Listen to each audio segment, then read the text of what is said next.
ಮತ್ತೊಂದು ಆವರ್ತಿ ನಿಮ್ಮೆಲ್ಲರನ್ನು ಈ ಒಂದು ಝೂಮ್ ವೇದಿಕೆ ಮೂಲಕವಾಗಿ ಸಂಧಿಸುವಂಥದ್ದು ಬಹಳ ಸಂತೋಷವನ್ನುಂಟು ಮಾಡಿದೆ. ನಮ್ಮ ಎಫೆಸದ ಪತ್ರಿಕೆಯ ಅಧ್ಯಯನವನ್ನು ನಾವು ಮುಂದುವರಿಸೋಣ. ನಿಮ್ಮೆಲ್ಲರನ್ನು ನಮ್ಮ ಕರ್ತನೂ ರಕ್ಷಕನೂ ಆಗಿರುವ ಯೇಸು ಕ್ರಿಸ್ತನ ಹೆಸರಿನಲ್ಲಿ ನಾನು ಅಭಿನಂದಿಸ್ತಾ ಇದ್ದೇನೆ. ಪ್ರಾರ್ಥನೆಯೊಂದಿಗೆ ನಾವು ಪ್ರಾರಂಭ ಮಾಡೋಣ. ಪ್ರಾರ್ಥನೆ ಮಾಡೋಣ. ನಮ್ಮನ್ನು ಅತಿಶಯವಾಗಿ ಪ್ರೀತಿ ಮಾಡುವಂತ ಪರಲೋಕದ ತಂದೆಯೇ, ನಿನ್ನ ಪರಿಶುದ್ಧವಾದಂತ ನಾಮಕ್ಕೆ ನಾವು ಸ್ತೋತ್ರ ಮಾಡ್ತೇವೆ. ಈ ದಿನಕ್ಕಾಗಿ ಸ್ತೋತ್ರ. ನಿನ್ನ ಸನ್ನಿಧಾನದಲ್ಲಿ ಕರ್ತನೆ, ನಾವು ಈ ರೀತಿಯಾಗಿ ಸಂಧಿಸುವಂತೆ ನಮಗೆ ಕೊಟ್ಟಂತ ಕೃಪೆಗಾಗಿ ಸ್ತೋತ್ರ.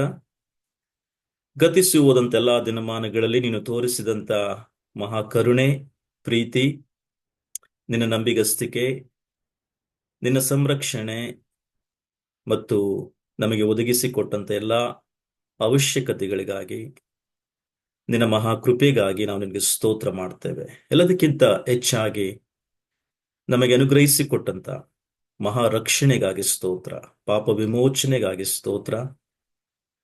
ಹೀಗೆ ದೇವರೇ, ಈ ಝೂಮ್ ವೇದಿಕೆ ಮೂಲಕವಾಗಿ ನಿನ್ನ ಸನ್ನಿಧಾನದಲ್ಲಿ ನಾವು ಎಫೆಸ ಪತ್ರಿಕೆಯ ಅಧ್ಯಯನವನ್ನು ನಾವು ಮುಂದುವರಿಸುವಾಗ ನಮಗೆ ಸಹಾಯ ಮಾಡು. ನಿನ್ನ ಆತ್ಮನು ನಮ್ಮನ್ನು ನಡೆಸಲಿ. ಕೇಳುವಂತ ವಿಷಯಗಳನ್ನು ಗ್ರಹಿಸುವಂತ ಒಂದು ಮನಃಶಕ್ತಿಯನ್ನು ಅನುಗ್ರಹಿಸು.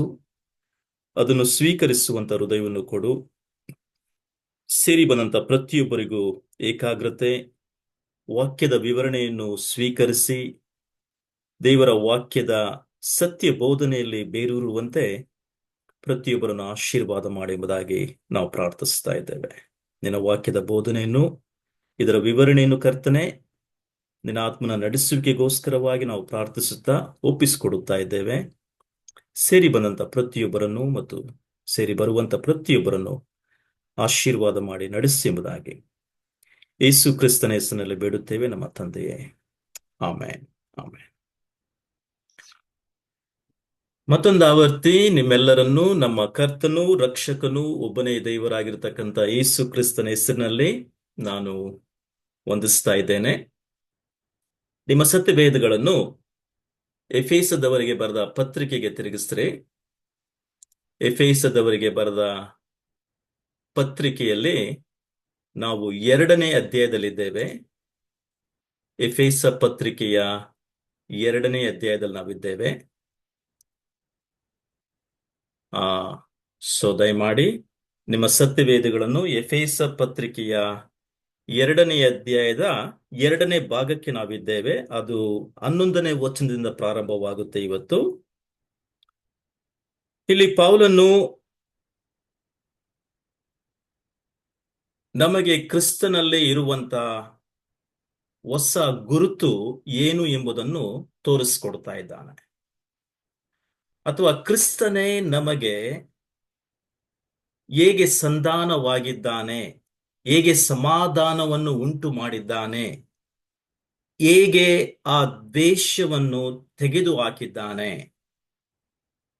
ಮತ್ತು ನಮಗೆ ಉಂಟಾದಂತ ಈ ಸಂಧಾನ ಏನು ಎಂಬುದನ್ನು ಪೌಲ ನಮಗೆ ವಿವರವಾಗಿ ತೋರಿಸ್ಕೊಡ್ತಾ ಇದ್ದಾನೆ. ನಾನು ವಾಕ್ಯ ಭಾಗವನ್ನು ಓದ್ತೇನೆ. ಓದಿದ ಮೇಲೆ ಇದರ ವಿವರಣೆಗೆ ಒಂದೊಂದಾಗಿ ಇದರ ವಿವರಣೆಗೆ ನಾವು ಹೋಗೋಣ. ಎಫೆಸ ಪತ್ರಿಕೆ 2ನೇ ಅಧ್ಯಾಯ ವಚನ 11ರಿಂದ ನಾನು ಓದ್ತೇನೆ, ಗಮನಿಸಿ. ನೀವು ಜನ್ಮದಿಂದ ಅನ್ಯ ಜನರಾಗಿದ್ದೀರಿ. ಶರೀರದಲ್ಲಿ ಕೈಯಿಂದ ಸುನ್ನತಿ ಮಾಡಿಸಿಕೊಂಡು ಸುನ್ನತಿಯ ವರೆನಿಸಿಕೊಳ್ಳುವವರು ನಿಮ್ಮನ್ನು ಸುನ್ನತಿ ಇಲ್ಲದವರೆಂದು ಕರೆಯುತ್ತಾರೆ. ನೀವು ಪೂರ್ವಕಾಲದಲ್ಲಿ ಕ್ರಿಸ್ತನನ್ನು ಸೇರದವರಾಗಿದ್ದು ಇಸ್ರಾಯೇಲರ ಹಕ್ಕಿನಲ್ಲಿ ಪಾಲಿಲ್ಲದವರು ಮತ್ತು ಅಬ್ರಹಾಮನಿಗೆ ಉಂಟಾದ ವಾಗ್ದಾನಕ್ಕೆ ಸಂಬಂಧವಾದ ಒಡಂಬಡಿಕೆಗಳಲ್ಲಿ ಸೇರದವರು ಮತ್ತು ಈ ಲೋಕದಲ್ಲಿ ಯಾವ ನಿರೀಕ್ಷೆ ಇಲ್ಲದವರು ಮತ್ತು ದೇವರನ್ನು ಅರಿಯದವರು ಆಗಿದ್ದೀರೆಂದು ಜ್ಞಾಪಕ ಮಾಡಿಕೊಳ್ಳಿರಿ. ಆದರೆ ಈಗಲಾದರೋ ಮೊದಲು ದೂರವಾಗಿದ್ದ ನೀವು ಕ್ರಿಸ್ತ ಯೇಸುವನ್ನು ಸೇರಿದವರಾಗಿದ್ದು, ಅಂದ್ರೆ ಕ್ರಿಸ್ತ ಯೇಸುವಿನಲ್ಲಿ ಸೇರಿದ ಕಾರಣ ಆತನ ರಕ್ತದ ಮೂಲಕ ಸಮೀಪಸ್ಥರಾಗಿದ್ದೀರಿ. ನಿಮ್ಮನ್ನು ಮತ್ತೆ ನಮ್ಮನ್ನು, ಅದನ್ನು ಏನಂತ ನಾನು ವಿವರಿಸ್ತೇನೆ. ಯಹೂದ್ಯರನ್ನು ಮತ್ತು ಅನ್ಯ ಜನರನ್ನು ಒಂದು ಮಾಡಿದವನಾದ ಆತನೇ ನಮಗೆ ಸಮಾಧಾನ ಕರ್ತೃವಾಗಿದ್ದಾನೆ. ಈ ವಾಕ್ಯ ಭಾಗದಲ್ಲಿ ಎಲ್ಲೆಲ್ಲಿ ಸಮಾಧಾನ ಎಂಬ ಪದ ಉಪಯೋಗವಾಗುತ್ತೋ ನೀವು ಅದನ್ನು ಅಂಡರ್ಲೈನ್ ಮಾಡ್ಕೊಳ್ಳಿ. ಬಹಳ ಪ್ರಾಮುಖ್ಯವಾದಂತ ವಿಷಯ ಅದು. ಆತನೇ ನಮಗೆ ಸಮಾಧಾನ ಕರ್ತೃವಾಗಿದ್ದಾನೆ. ಆತನು ತನ್ನ ಶರೀರವನ್ನು ಸಮರ್ಪಿಸಿದ್ದರಲ್ಲಿ ವಿಧಿರೂಪವಾದ ಆಜ್ಞೆಗಳುಳ್ಳ ಧರ್ಮಶಾಸ್ತ್ರವನ್ನು ತೆಗೆದುಹಾಕಿ ಇದ್ದ ದ್ವೇಷವನ್ನು ಮುಗಿಸಿ ನಮ್ಮನ್ನು ಅಗಲಿಸಿದ ಅಡ್ಡಗೋಡೆಯನ್ನು ಕೆಡವಿ ಹಾಕಿದ್ದಾನೆ. ಇದರ ವಿವರಣೆಗೆ ತದನಂತರ ನಾವು ಬರೋಣ. 15ನೇ ವಚನ. ಆತನು ಸಮಾಧಾನ ಮಾಡುವವನಾಗಿ ಉಭಯರನ್ನು ತನ್ನಲ್ಲಿ ಒಬ್ಬ ನೂತನ ಪುರುಷನನ್ನಾಗಿ ನಿರ್ಮಿಸಿದ್ದಾನೆ. ಯಹೂದ್ಯರನ್ನು ಮತ್ತು ಅನ್ಯ ಜನರನ್ನು ಒಟ್ಟಾಗಿ ಸೇರಿಸುವುದರ ಮೂಲಕವಾಗಿ ಈಗ ಒಂದು ನೂತನ ಪುರುಷನನ್ನು ಅಂದ್ರೆ ಆ ದೇವರು ತನ್ನ ಸಭೆಯನ್ನು ಒಂದು ಕಟ್ಟುತ್ತಾ ಇದ್ದಾನೆ. ಸೊ ಅದು ಇಲ್ಲಿ ಪ್ರಮುಖವಾಗಿ ಬರುತ್ತೆ. ಸೊ ಇದ್ದ ದ್ವೇಷವನ್ನು ತನ್ನ ಶಿಲುಬೆಯ ಮೇಲೆ ಕೊಂದು ಆ ಶಿಲುಬೆಯ ಮೂಲಕ ಉಭಯರನ್ನು ಒಂದೇ ದೇಹದಂತಾಗಿ ಮಾಡಿ ದೇವರೊಂದಿಗೆ ಸಮಾಧಾನ ಪಡಿಸಿದ್ದಾನೆ. ಇದಲ್ಲದೆ ಆತನು ಬಂದು, ಆ ಪದ ಬಹಳ ಪ್ರಾಮುಖ್ಯ ಅಲ್ಲಿ. ಅಂದ್ರೆ ಯೇಸು ಕ್ರಿಸ್ತನು ಈ ಲೋಕಕ್ಕೆ ಬಂದಂತ ಅತಿ ಪ್ರಮುಖವಾದಂತ ಉದ್ದೇಶ ಏನು ಎಂಬುದನ್ನು ಪೌಲ ಇಲ್ಲಿ ತಿಳಿಸ್ತಾ ಇದ್ದಾನೆ. ಅಂದ್ರೆ ಆತನು ಬಂದು ದೂರವಾಗಿದ್ದ ನಿಮಗೂ ಸಮಾಧಾನವನ್ನು ಮತ್ತು ಸಮೀಪವಾಗಿದ್ದವರಿಗೂ ನಮಗೂ ಸಮಾಧಾನವನ್ನು ಸಾರಿದ್ದಾನೆ ಅಥವಾ ತೋರಿಸಿಕೊಟ್ಟಿದ್ದಾನೆ ತನ್ನ ಶಿಲುಬೆಯ ಕಾರ್ಯದ ಮೂಲಕ. ಆತನ ಮೂಲಕ ನಾವು ಅಂದ್ರೆ ಯಹೂದ್ಯರು, ನೀವು ಅಂದ್ರೆ ಅನ್ಯ ಜನರು ಒಬ್ಬ ಆತ್ಮನನ್ನೇ ಹೊಂದಿದವರಾಗಿ ತಂದೆಯ ಬಳಿಗೆ ಪ್ರವೇಶವಾಗುವುದಕ್ಕೆ ಮಾರ್ಗವಾಯಿತು. ಹೀಗಿರಲಾಗಿ ನೀವು ಇನ್ನು ಮೇಲೆ ಪರದೇಶದವರು, ಅನ್ಯರು ಆಗಿರದೆ ದೇವಜನರೊಂದಿಗೆ ಒಂದೇ ಸಂಸ್ಥಾನದವರು, ದೇವರ ಮನೆಯವರು ಎಂಬುದಾಗಿ ಕರೆಯಲ್ಪಟ್ಟಿದ್ದೀರಾ. ಬಹಳ ಪ್ರಾಮುಖ್ಯವಾದಂತ ವಾಕ್ಯ ಭಾಗ ಅದು. ನಾವು ಬರೋಣ ಮತ್ತೆ 20ನೇ ವಚನ. ಅಪೋಸ್ತಲರು, ಪ್ರವಾದಿಗಳು ಎಂಬ ಅಸ್ತಿವಾರದ ಮೇಲೆ ನೀವು ಮಂದಿರದೋಪಾದಿಯಲ್ಲಿ ಕಟ್ಟಲ್ಪಟ್ಟಿದ್ದೀರಿ ಅಥವಾ ಕಟ್ಟಲ್ಪಡುತ್ತಾ ಇದ್ದೀರಿ. ಅದಿನ್ನು ಮುಕ್ತಾಯವಾಗಿಲ್ಲ, ಅದು ಕ್ರಿಸ್ತನು ಬರುವವರೆಗೂ ಮುಂದುವರಿಯುತ್ತೆ. ಸೊ ಯೇಸು ಕ್ರಿಸ್ತನೇ ಮುಖ್ಯವಾದಂತ ಮೂಲೆಗಲ್ಲು. ಆತನಲ್ಲಿ ಕಟ್ಟಡದ ಎಲ್ಲಾ ಭಾಗಗಳು ಒಂದಕ್ಕೊಂದು ಹೊಂದಿಕೆಯಾಗಿ ಕಟ್ಟಡವು ವೃದ್ಧಿಯಾಗುತ್ತಾ ಕರ್ತನಲ್ಲಿ ಪರಿಶುದ್ಧ ದೇವಾಲಯವಾಗುತ್ತದೆ. ಈ ಕಟ್ಟೋಣದಲ್ಲಿ ಅಂದ್ರೆ ಸಭೆಯ ಕಟ್ಟೋಣದಲ್ಲಿ ನಾವು ಕೂಡ ಭಾಗಿಯಾಗಿದ್ದೇವಲ್ಲ, ಎಷ್ಟು ಅದ್ಭುತವಾದಂತ ಸಂಗತಿ ಎಂಬುದು ಇದು ನಮಗೆ ತೋರಿಸ್ತಾ ಇದೆ. ಆದ ಕಾರಣ ಆತನಲ್ಲಿ ನೀವು ಸಹ ಪವಿತ್ರಾತ್ಮನ ಮೂಲಕವಾಗಿ ದೇವರಿಗೆ ನಿವಾಸ ಸ್ಥಾನವಾಗುವುದಕ್ಕಾಗಿ ನಮ್ಮ ಸಂಗಡ ಕಟ್ಟಲ್ಪಡುತ್ತಾ ಇದ್ದೀರಿ. ಸೊ ಇದು ದೇವರ ವಾಕ್ಯ. ದೇವರು ಈ ವಾಕ್ಯ ಭಾಗದ ಮೂಲಕವಾಗಿ ನಮ್ಮ ಸಂಗಡ ಮಾತನಾಡಲಿ. ಪ್ರಾರ್ಥನಾ ಪೂರ್ವಕವಾಗಿ ನಾವು ಈ ವಾಕ್ಯದ ವಿವರಣೆಗೆ ನಾವು ಹೋಗೋಣ.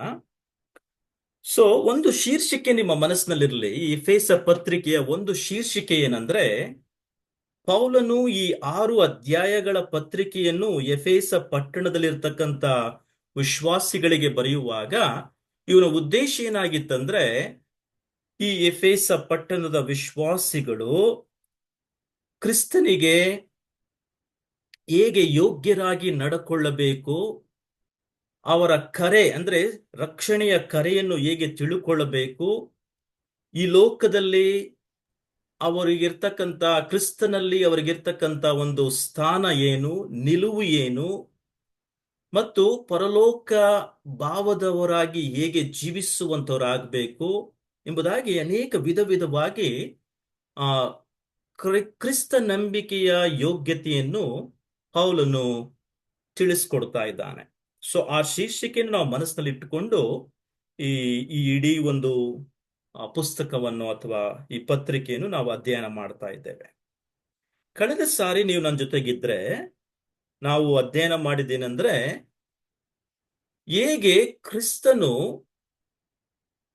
ತನ್ನ ಸಂಧಾನ ಕಾರ್ಯವನ್ನು ವೈಯಕ್ತಿಕವಾಗಿ ಪ್ರತಿಯೊಬ್ಬರ ಜೀವಿತದಲ್ಲಿ ನೆರವೇರಿಸ್ತಾನೆ ಎಂಬುದಾಗಿ ನಾವು ನೋಡಿಕೊಂಡ್ವಿ. ಆ ಮೊದಲ 10 ವಚನಗಳು, 2ನೇ ಅಧ್ಯಾಯದ ಮೊದಲ 10 ವಚನಗಳು ನಮಗೆ ಸ್ಪಷ್ಟವಾಗಿ ತೋರಿಸ್ಕೊಡ್ತಾ ಇದೆ. ಒಂದು ಕಾಲದಲ್ಲಿ ನಾವು ಪಾಪದ ನಿಮಿತ್ತ, ಅಪರಾಧದ ನಿಮಿತ್ತ ನಾವೇನಾಗಿದ್ವಿ? ಸತ್ತವರಾಗಿದ್ವಿ. ನಾವು ಅಪರಾಧಗಳ ನಿಮಿತ್ತ ಇಹಲೋಕಚಾರ ಆಚಾರಕ್ಕೆ ನಡೆದುಕೊಳ್ತಾ ಇದ್ವಿ ಮತ್ತು ವಾಯುಮಂಡಲದಲ್ಲಿ ಅಧಿಕಾರ ನಡೆಸುವಂತ ಅಧಿಪತಿಯಾಗಿರ್ತಕ್ಕಂಥ ಸೈತಾನನಿಗೆ ಒಳಪಟ್ಟು ನಾವು ಜೀವಿಸ್ತಾ ಇದ್ವಿ. ನಂಬಲೊಲ್ಲದವರೊಂದಿಗೆ ಸೇರಿ ಅವಿಧೇಯರಾಗಿ ನಾವು ಜೀವಿಸ್ತಾ ಇದ್ವಿ. ಪವಿತ್ರ ಈ ಈ ಲೋಕದ ಅಧಿಪತಿಯಾಗಿರ್ತಕ್ಕಂಥ ಸೈತಾನನ ಪ್ರೇರಣೆಗೆ ಒಳಗಾಗಿ ಅದರಂತೆ ನಾವು ನಡ್ಕೊಳ್ತಾ ಇದ್ವಿ. ಆದರೆ ಅವಿಧೇಯರಾಗಿದ್ದ, ಸತ್ತವರಾಗಿದ್ದ ಅಥವಾ ಈ ಲೋಕಕ್ಕೆ ಸಂಬಂಧಪಟ್ಟವರಾಗಿದ್ದ ನಮ್ಮನ್ನು ಕ್ರಿಸ್ತನು ತನ್ನ ಒಂದು ಮಹಾ ಒಂದು ಕೃಪೆಯನ್ನು ತೋರಿಸುವುದರ ಮೂಲಕವಾಗಿ ನಾವು ಅದನ್ನು ನೋಡ್ಕೊಂಡ್ವಿ. ಇಲ್ಲಿ ಕಳೆದ ಭಾಗದಲ್ಲಿ ಕರುಣಾನಿಧಿಯಾಗಿರ್ತಕ್ಕಂಥ ದೇವರು ಎಂಬುದಾಗಿ ಪೌಲ ಅಲ್ಲಿ ಉಪಯೋಗಿಸ್ತಾ ಇದ್ದಾನೆ. ಅದರ ನಿಜವಾದ ಅರ್ಥ ಏನಂದ್ರೆ, ಕೃಪೆಯಲ್ಲಿ ಐಶ್ವರ್ಯನಾಗಿರ್ತಕ್ಕಂಥ ದೇವರು ನಮ್ಮ ಮೇಲೆ ಮಹಾ ಪ್ರೀತಿಯನ್ನಿಟ್ಟು ಅಪರಾಧಗಳಿಂದ ಸತ್ತವರಾಗಿದ್ದ ನಮ್ಮನ್ನು ಕ್ರಿಸ್ತನಲ್ಲಿ ಬದುಕಿಸ್ತಾ ಇದ್ದಾನೆ, ಮತ್ತೆ ಕ್ರಿಸ್ತನಲ್ಲಿ ನಮ್ಮನ್ನು ಎಬ್ಬಿಸ್ತಾ ಇದ್ದಾನೆ. ಮತ್ತೆ ಮೂರನೇದಾಗಿ, ಕ್ರಿಸ್ತನಲ್ಲಿ ನಮ್ಮನ್ನು ತನ್ನ ತಂದೆಯ ಬಲಪಾಶದಲ್ಲಿ ಹೇಗೆ ಕ್ರಿಸ್ತನು ಕುಳಿತುಕೊಂಡಿದ್ದಾನೋ, ಕ್ರಿಸ್ತನ ಸಂಗಡ ನಾವು ಕೂಡ ಕೂಡ್ರಿಸಲ್ಪಟ್ಟಿದ್ದೇವೆ ಎಂಬುದನ್ನು ಪೌಲನು ನಮ್ಮ ನಿಜವಾದಂತ ಸ್ಥಾನ ಏನು ಎಂಬುದನ್ನು ತೋರಿಸ್ಕೊಟ್ಟ. ಅಲ್ಲಿ ನಮಗೆ ಅರ್ಥ ಆಗಿದ್ದೇನೆಂದ್ರೆ, ಹೇಗೆ ಕ್ರಿಸ್ತನು ನಮ್ಮ ರಕ್ಷಣೆಗೋಸ್ಕರವಾಗಿ, ಪ್ರತಿಯೊಬ್ಬರ ವೈಯಕ್ತಿಕವಾಗಿ ಪ್ರತಿಯೊಬ್ಬರ ಜೀವಿತದ ರಕ್ಷಣೆಗೋಸ್ಕರವಾಗಿ ಆ ಸಂಧಾನ ಕಾರ್ಯವನ್ನು ಹೇಗೆ ಮಾಡಿ ಮುಗಿಸಿದ್ದಾನೆ ಎಂಬುದನ್ನು ನಾವು ನೋಡ್ಕೊಂಡ್ವಿ. ಆದ್ರೆ ಈ ದಿನದ ವಾಕ್ಯ ಭಾಗದಲ್ಲಿ ನಾವೇನ್ ನೋಡ್ತೀವಿ ಅಂದ್ರೆ, 2 ಜನಾಂಗಗಳ ಮಧ್ಯದಲ್ಲಿ ಇದ್ದಂತ ಒಂದು ದ್ವೇಷವನ್ನು ಹೇಗೆ ಕ್ರಿಸ್ತನು ತೆಗೆದು ಹಾಕಿ ಅಲ್ಲಿ ಒಂದು ಸಂಧಾನವನ್ನು, ಸಮಾಧಾನವನ್ನು ಹೇಗೆ ನಿರ್ಮಿಸ್ತಾ ಇದ್ದಾನೆ ಎಂಬುದನ್ನು ನಾವು ಈ ವಾಕ್ಯ ಭಾಗದ ಮೂಲಕ ಕಲ್ತ್ಕೊಳ್ಳಿಕ್ಕಿದ್ದೇವೆ.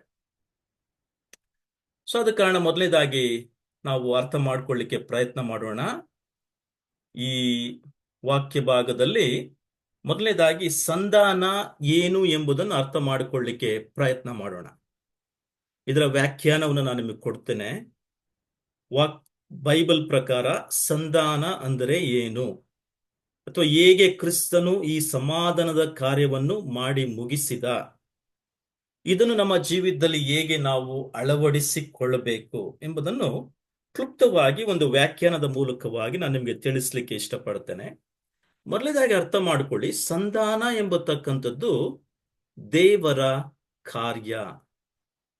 ಅಂದ್ರೆ ದೇವರು ಈ ಕಾರ್ಯವನ್ನು ಪ್ರಾರಂಭಿಸದೆ ಹೋದ್ರೆ ಸಂಧಾನ ಅಲ್ಲಿ ನಡೀಲಿಕ್ಕೆ ಸಾಧ್ಯವೇ ಇಲ್ಲ.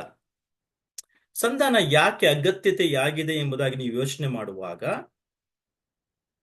2 ಪಕ್ಷಗಳ ನಡುವೆ ಒಂದು ದ್ವೇಷ, ಹೋರಾಟ ಅಥವಾ ಭೇದ, ಅಥವಾ ತಮ್ಮಲ್ಲಿ ಇರ್ತಕ್ಕಂಥ ಒಂದು ಅಹಂಭಾವದ ನಡವಳಿಕೆ, ಸೊ ಇದು ಏನ್ ಮಾಡಿದೆ ಅಂದ್ರೆ, ಆ 2 ವ್ಯಕ್ತಿಗಳನ್ನು ಅಥವಾ 2 ಪಂಗಡದವರನ್ನು, 2 ಪಕ್ಷದವರನ್ನು ಅಥವಾ 2 ಜನಾಂಗದವರನ್ನು ದೂರ ಮಾಡಿದೆ. ಒಬ್ಬರಿಗೊಬ್ಬರು ದ್ವೇಷದಲ್ಲಿ ಜೀವಿಸ್ತಾ ಇದ್ದಾರೆ, ಒಬ್ಬರನ್ನು ಕಂಡ್ರೆ ಒಬ್ಬರು ಆಗ್ತಾ ಇಲ್ಲ. ಅಲ್ಲಿ ಸಮಾಧಾನ ಇಲ್ಲ ಅಥವಾ ಸಂಧಾನವಿಲ್ಲ. ಸೊ ಸಂಧಾನ ಎಂಬುದಾಗಿ ನಾವು ಯೋಚನೆ ಮಾಡುವಾಗ ಇದು ಮೊದಲು ದೇವರ ಕಾರ್ಯ. ದೇವರು ತಾನೇ ಇದನ್ನು ಪ್ರಾರಂಭಿಸ್ತಾ ಇದ್ದಾನೆ. ಇದನ್ನು ದೇವರು ಹೇಗೆ ಪ್ರಾರಂಭ ಮಾಡ್ದ? ಎರಡನೇದಾಗಿ, ಇದನ್ನು ದೇವರು ತನ್ನ ಮಗನಾದಂತ ಯೇಸು ಕ್ರಿಸ್ತನ ಶಿಲುಬೆಯ ಕಾರ್ಯದ ಮೂಲಕವಾಗಿ ಸಂಧಾನ ಏನು ಎಂಬುದನ್ನು ನಮಗೆ ತೋರಿಸ್ಕೊಡ್ತಾ ಇದ್ದಾನೆ. ಅದನ್ನೇ ಈ ವಾಕ್ಯ ಭಾಗದಲ್ಲಿ ನಾವು ನೋಡ್ಕೊಳ್ಳಿಕ್ಕಿದ್ದೇವೆ ತದನಂತರ. ಮತ್ತೆ ಈ ಸಂಧಾನ ಮೊದಲನೇದಾಗಿ ಪರಿಶುದ್ಧನಾದಂತ ದೇವರಿಗೂ ಮತ್ತು ಪಾಪಿಯಾದಂತ ಮನುಷ್ಯನಿಗೂ ಮಧ್ಯದಲ್ಲಿ ಈ ಸಂಧಾನ ಆಗಬೇಕಾಗಿತ್ತು. ಅದಕ್ಕೆ ನೀವು ಶಿಲುಬೆಯನ್ನು ನೋಡುವಾಗ ಅದೇನು ಸೂಚಿಸ್ತದೆ ಎಂದು ನೋಡುವಾಗ, ಪೂರ್ವಕ್ಕೂ ಪಶ್ಚಿಮಕ್ಕೂ ಉತ್ತರಕ್ಕೂ ಮತ್ತು ದಕ್ಷಿಣಕ್ಕೂ ಮಧ್ಯಭಾಗದಲ್ಲಿ ನೇತಾಡ್ತಾ ಇರ್ತಕ್ಕಂಥ ಈ ಯೇಸು ಕ್ರಿಸ್ತನು ಅಥವಾ ಶಿಲುಬೆಗೆ ಹಾಕಲ್ಪಟ್ಟಂತ ಈ ಯೇಸು ಕ್ರಿಸ್ತನು ಅಲ್ಲಿ ಪ್ರಮುಖವಾಗಿ ಆ ಶಿಲುಬೆಯ ಮೇಲೆ ಆತನು ಮಾಡಿ ಮುಗಿಸುವಂತ ಒಂದು ಪ್ರಮುಖವಾದಂತ ಶ್ರೇಷ್ಠವಾದಂತ ಕಾರ್ಯ ಯಾವುದಂದ್ರೆ, ಪರಿಶುದ್ಧನಾದಂತ ದೇವರ ಬಳಿಗೆ ಪಾಪಿಯಾದಂತ ಮನುಷ್ಯನನ್ನು ಸಂಧಾನ ಪಡಿಸ್ತಾ ಇದ್ದಾನೆ ತನ್ನ ಶಿಲುಬೆಯ ಕಾರ್ಯದ ಮೂಲಕವಾಗಿ. ಸೊ ಅಲ್ಲಿ ನಮಗೆ ಅದು ಬಹಳ ಸ್ಪಷ್ಟವಾಗ್ತಾ ಇದೆ. ಮೊದಲನೇದಾಗಿ ಆ ಶಿಲುಬೆಯ ಕಾರ್ಯ ಸಂಧಾನವನ್ನು ಉಂಟು ಮಾಡ್ತಾ ಇದೆ. ಇದು ಕೇವಲ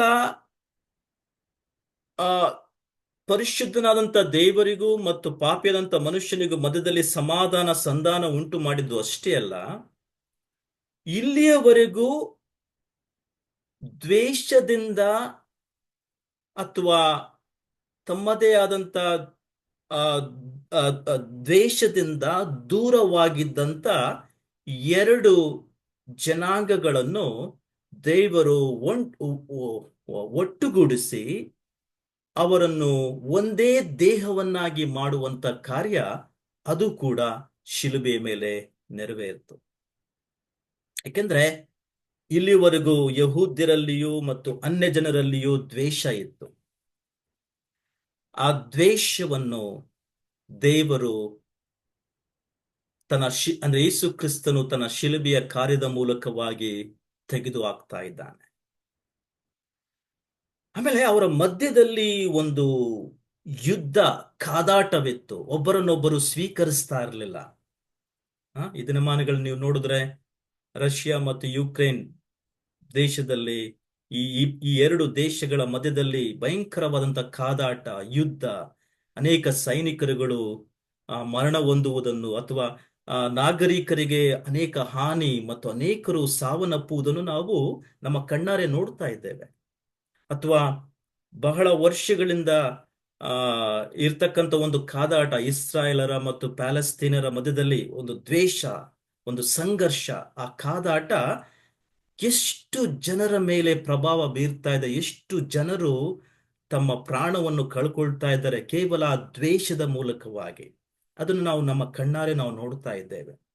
ಸೊ ಇದೇ ರೀತಿಯಾಗಿ ಹಳೆ ಒಡಂಬಡಿಕೆಯ ದಿನಮಾನಗಳಲ್ಲಿ ಯಹೂದ್ಯರಿಗೂ ಮತ್ತು ಅನ್ಯ ಜನರಿಗೂ ಮಧ್ಯದಲ್ಲಿ ಯಾವಾಗ್ಲೂ ಕಾದಾಟ ನಡೀತಾ ಇತ್ತು, ಯುದ್ಧಗಳು ನಡೀತಾ ಇತ್ತು. ಸೊ ಆ ದ್ವೇಷ ಭಯಂಕರವಾಗಿ ಇತ್ತು. ಸೊ ದೇವರು ತನ್ನ ಮಗನಾಗಿರ್ತಕ್ಕಂಥ ಯೇಸು ಕ್ರಿಸ್ತನನ್ನು ಈ ಲೋಕಕ್ಕೆ ಕಳುಹಿಸಿಕೊಡುವುದರ ಮೂಲಕವಾಗಿ ಒಂದು ಸ್ಪಷ್ಟನೆ ಕೊಡ್ತಾ ಇದ್ದಾನೆ. ಆತನನ್ನು ಶಿಲುಬೆಗೆ ಕಳಿಸಿಕೊಡುವುದರ ಮೂಲಕವಾಗಿ ಒಂದು ಸ್ಪಷ್ಟವಾದಂತ ಸಂದೇಶವನ್ನು ಈ ಲೋಕಕ್ಕೆ ಕಳಿಸ್ಕೊಡ್ತಾ ಇದ್ದಾನೆ. ನಿಜವಾಗಿ ಸಂಧಾನ ಅದು ಈಗ ಪ್ರಾರಂಭವಾಗಿದೆ. ಆ ಸಂಧಾನ ಹೃದಯದಲ್ಲಿ ಪ್ರಾರಂಭವಾಗಬೇಕು. ಒಬ್ಬ ಮನುಷ್ಯನ ಹೃದಯದಲ್ಲಿ ಆ ಸಂಧಾನ ಪ್ರಾರಂಭವಾಗುವಾಗ ತಾನು ದ್ವೇಷಿಸುವಂತವರನ್ನು ಸ್ವೀಕಾರ ಮಾಡಿಕೊಳ್ತಾನೆ. ಇಷ್ಟು ದಿನ ಭೇದ ಭಾವವನ್ನು ತೋರಿಸಿದಂತ ವ್ಯಕ್ತಿಗಳನ್ನು ಅಥವಾ ಜನಾಂಗದವರನ್ನು ತನ್ನವರು ಎಂಬುದಾಗಿ ಸ್ವೀಕಾರ ಮಾಡಿಕೊಳ್ತಾನೆ. ಯಾಕಂದ್ರೆ ಆ ವ್ಯಕ್ತಿಯ ಹೃದಯದಲ್ಲಿ ಆ ಯೇಸು ಕ್ರಿಸ್ತನ ಶಿಲುಬೆಯ ಸಂಧಾನದ ಕಾರ್ಯದ ಮೂಲಕವಾಗಿ ಒಂದು ಪರಿವರ್ತನೆ, ದೊಡ್ಡ ಪರಿವರ್ತನೆ ಉಂಟಾಗಿದೆ. ಈ ದಿನಮಾನಗಳಲ್ಲಿ ನಮ್ಮ ಒಂದು ಮಧ್ಯದಲ್ಲಿ ನಡೆಯುವಂತ ಈ ದೇಶ ವಿದೇಶಗಳ ಒಂದು ಕಾದಾಟಗಳು, ಯುದ್ಧಗಳು, ಸಂಘರ್ಷಗಳು, ದ್ವೇಷ, ಒಬ್ಬರನ್ನೊಬ್ಬರು ಕೊಲ್ಲುವಂಥದ್ದು, ಇದೆಲ್ಲದಕ್ಕೂ ಒಂದೇ ಉತ್ತರ: ಕ್ರಿಸ್ತನ ಶಿಲುಬೆಯ ಸಂಧಾನದ ಕಾರ್ಯ. ಸೊ ಆದ ಕಾರಣ ಕ್ರಿಸ್ತನು ಬರುವವರೆಗೂ ಇದು ಮುಂದುವರಿಯುತ್ತೆ. ಅಂದ್ರೆ ಜನರು ಯುದ್ಧಗಳು, ಕಾದಾಟಗಳು, ಒಂದು ದೇಶಕ್ಕೆ ವಿರುದ್ಧವಾಗಿ ಇನ್ನೊಂದು ದೇಶ, ಆತನು ಬರುವವರೆಗೂ ಇದು ನಡೆಯುತ್ತೆ, ನಡ್ಕೊಳ್ತಾ ಹೋಗ. ಯಾಕಂದ್ರೆ ಒಂದು ದಿನವನ್ನು ದೇವರು ಗೊತ್ತು ಮಾಡಿದ್ದಾನೆ. ಆ ದಿನದಲ್ಲಿ ನೀತಿಯ ರಾಜನಾಗಿರ್ತಕ್ಕಂಥ ಯೇಸು ಕ್ರಿಸ್ತನು, ಆತನು ಇಡೀ ಲೋಕವನ್ನು ಆಳ್ವಿಕೆ ಮಾಡ್ತಾನೆ. ಆಳ್ವಿಕೆ ಮಾಡುವಾಗ ಅಲ್ಲಿ ಮಾತ್ರ ಸಂಧಾನ, ನಿಜವಾಗಿ ಸಮಾಧಾನ ಅಲ್ಲಿ ಸ್ಥಾಪಿತವಾಗುತ್ತೆ. ಅಲ್ಲಿವರೆಗೂ ಜನರ ಹೃದಯಗಳಲ್ಲಿ ಈ ಸಂಧಾನ ಸ್ಥಾಪಿತವಾಗುತ್ತೆ, ಸುವಾರ್ತೆಯನ್ನು ಸ್ವೀಕಾರ ಮಾಡಿಕೊಳ್ಳುವುದರ ಮೂಲಕವಾಗಿ. ಯಾವಾಗ ಒಬ್ಬ ಮನುಷ್ಯನಲ್ಲಿ ಸುವಾರ್ತೆ ಸ್ವೀಕೃತವಾಗುತ್ತೋ, ಯಾವಾಗ ಒಬ್ಬ ಮನುಷ್ಯನಲ್ಲಿ ಆ ಒಂದು ಪರಿವರ್ತನೆ ಉಂಟಾಗುತ್ತೋ, ಯೇಸು ಕ್ರಿಸ್ತನ ಅವನ ಜೀವಿತಕ್ಕೆ ಬಂದು ಆ ಪರಿವರ್ತನೆ ಉಂಟಾಗುತ್ತೋ, ಅವನಲ್ಲಿ ಯಾವುದೇ ಕಾರಣಕ್ಕೂ ದ್ವೇಷ ಎಂಬತಕ್ಕಂಥದ್ದು ಇರಲಿಕ್ಕೆ ಸಾಧ್ಯವಿಲ್ಲ. ಯಾಕಂದ್ರೆ ಎಲ್ಲರನ್ನು ಅಪ್ಪಿಕೊಳ್ತಾನೆ, ಎಲ್ಲರನ್ನು ಸ್ವೀಕರಿಸ್ತಾನೆ, ಎಲ್ಲರನ್ನು ತನ್ನವರು ಎಂಬುದಾಗಿ ಸ್ವೀಕರಿಸ್ತಾನೆ. ಕಾರಣ ಏನಂದ್ರೆ ಯೇಸು ಕ್ರಿಸ್ತನು ಅವನ ಹೃದಯದಲ್ಲಿ ಮಾಡಿರ್ತಕ್ಕಂಥ ಈ ಸಂಧಾನದ ಕಾರ್ಯ. ಕಳೆದ ಕೆಲವು 100 ವರ್ಷಗಳ ಒಂದು ಒಂದು ಚರಿತ್ರೆ ನೀವು ತೆಗೆದುಕೊಂಡ್ರೆ, ನಾನಿರ್ತಕ್ಕಂಥ ಈ ಒಂದು ದೇಶದಲ್ಲಿ, ಈ ಒಂದು ಅಮೆರಿಕ ದೇಶದಲ್ಲಿ ಕಳೆದ 100 ವರ್ಷಗಳ ಹಿಂದೆ ಭಯಂಕರವಾದಂತ ಒಂದು ದ್ವೇಷ ಬಿಳಿ ಜನಾಂಗದವರ ಮತ್ತು ಕಪ್ಪು ಜನಾಂಗದವರ ಮಧ್ಯದಲ್ಲಿ ನಿರ್ಮಿತವಾಗಿತ್ತು. ಸೊ ಇದನ್ನ ತೊಡೆದು ಹಾಕ್ಲಿಕ್ಕೆ ಆ ಕೆಲವೊಂದು ಆ ಕೆಲವೊಂದು ಪ್ರಮುಖವಾದಂತಹ ಮೂವ್ಮೆಂಟ್ಸ್ಗಳು ಪ್ರಾರಂಭವಾದವು. ಆದ್ರೂ ಕೂಡ ಬಿಳಿ ಜನಾಂಗದವರು ಯಾವಾಗಲೂ ಕಪ್ಪು ಜನಾಂಗದವರನ್ನು ದ್ವೇಷಿಸುವಂತ, ತೃಣೀಕರಿಸುವಂತ, ಅಥವಾ ಅವರನ್ನು ಸ್ವೀಕರಿಸದೇ ಇರತಕ್ಕಂತ ಮನೋಭಾವನೆ ಎಲ್ಲೋ ಒಂದು ಕಡೆ ಇನ್ನೂ ಅದು ಇದೆ, ದ್ವೇಷಿಸುವಂತ ಮನೋಭಾವನೆ. ಆದ್ರೆ ನಾನು ಏನ್ ಹೇಳಿಕ್ಕೆ ಇಷ್ಟಪಡ್ತೀನಿ ಅಂದ್ರೆ, ಇದಕ್ಕೆಲ್ಲ ಒಂದೇ ಒಂದು ಒಂದು ಪರಿಹಾರ: ಮನುಷ್ಯನಲ್ಲಿ ನಿಜವಾಗಿಯೂ ಆ ಒಂದು ಸಂಧಾನ ಕಾರ್ಯ, ಯೇಸು ಕ್ರಿಸ್ತನು ಮಾಡಿದಂತ ಸಂಧಾನ ಕಾರ್ಯ ಅವನ ಹೃದಯದಲ್ಲಿ ಆಗುವಾಗ, ಇದಕ್ಕೆ ಒಂದೇ ಒಂದು ಪರಿಹಾರ ಏನಂದ್ರೆ ಸುವಾರ್ತೆ. ಸುವಾರ್ತೆ ಒಂದೇ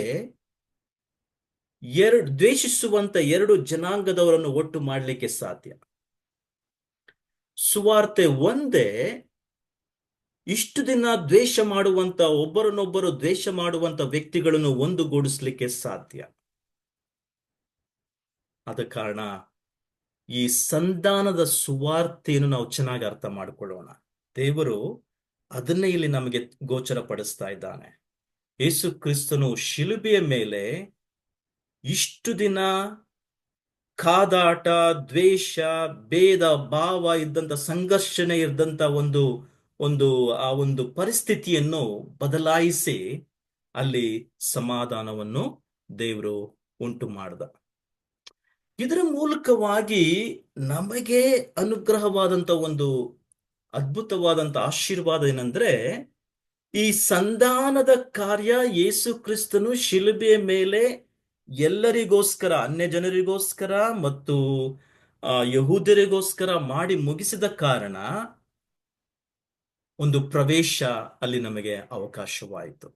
ಧೈರ್ಯವಾಗಿ ದೇವರ ಸಮಕ್ಷಮದ ಮುಂದೆ, ಅಂದ್ರೆ ಹಳೆ ಒಡಂಬಡಿಕೆಗಳು ನೀವು ಗಮನಿಸಿದ್ರೆ,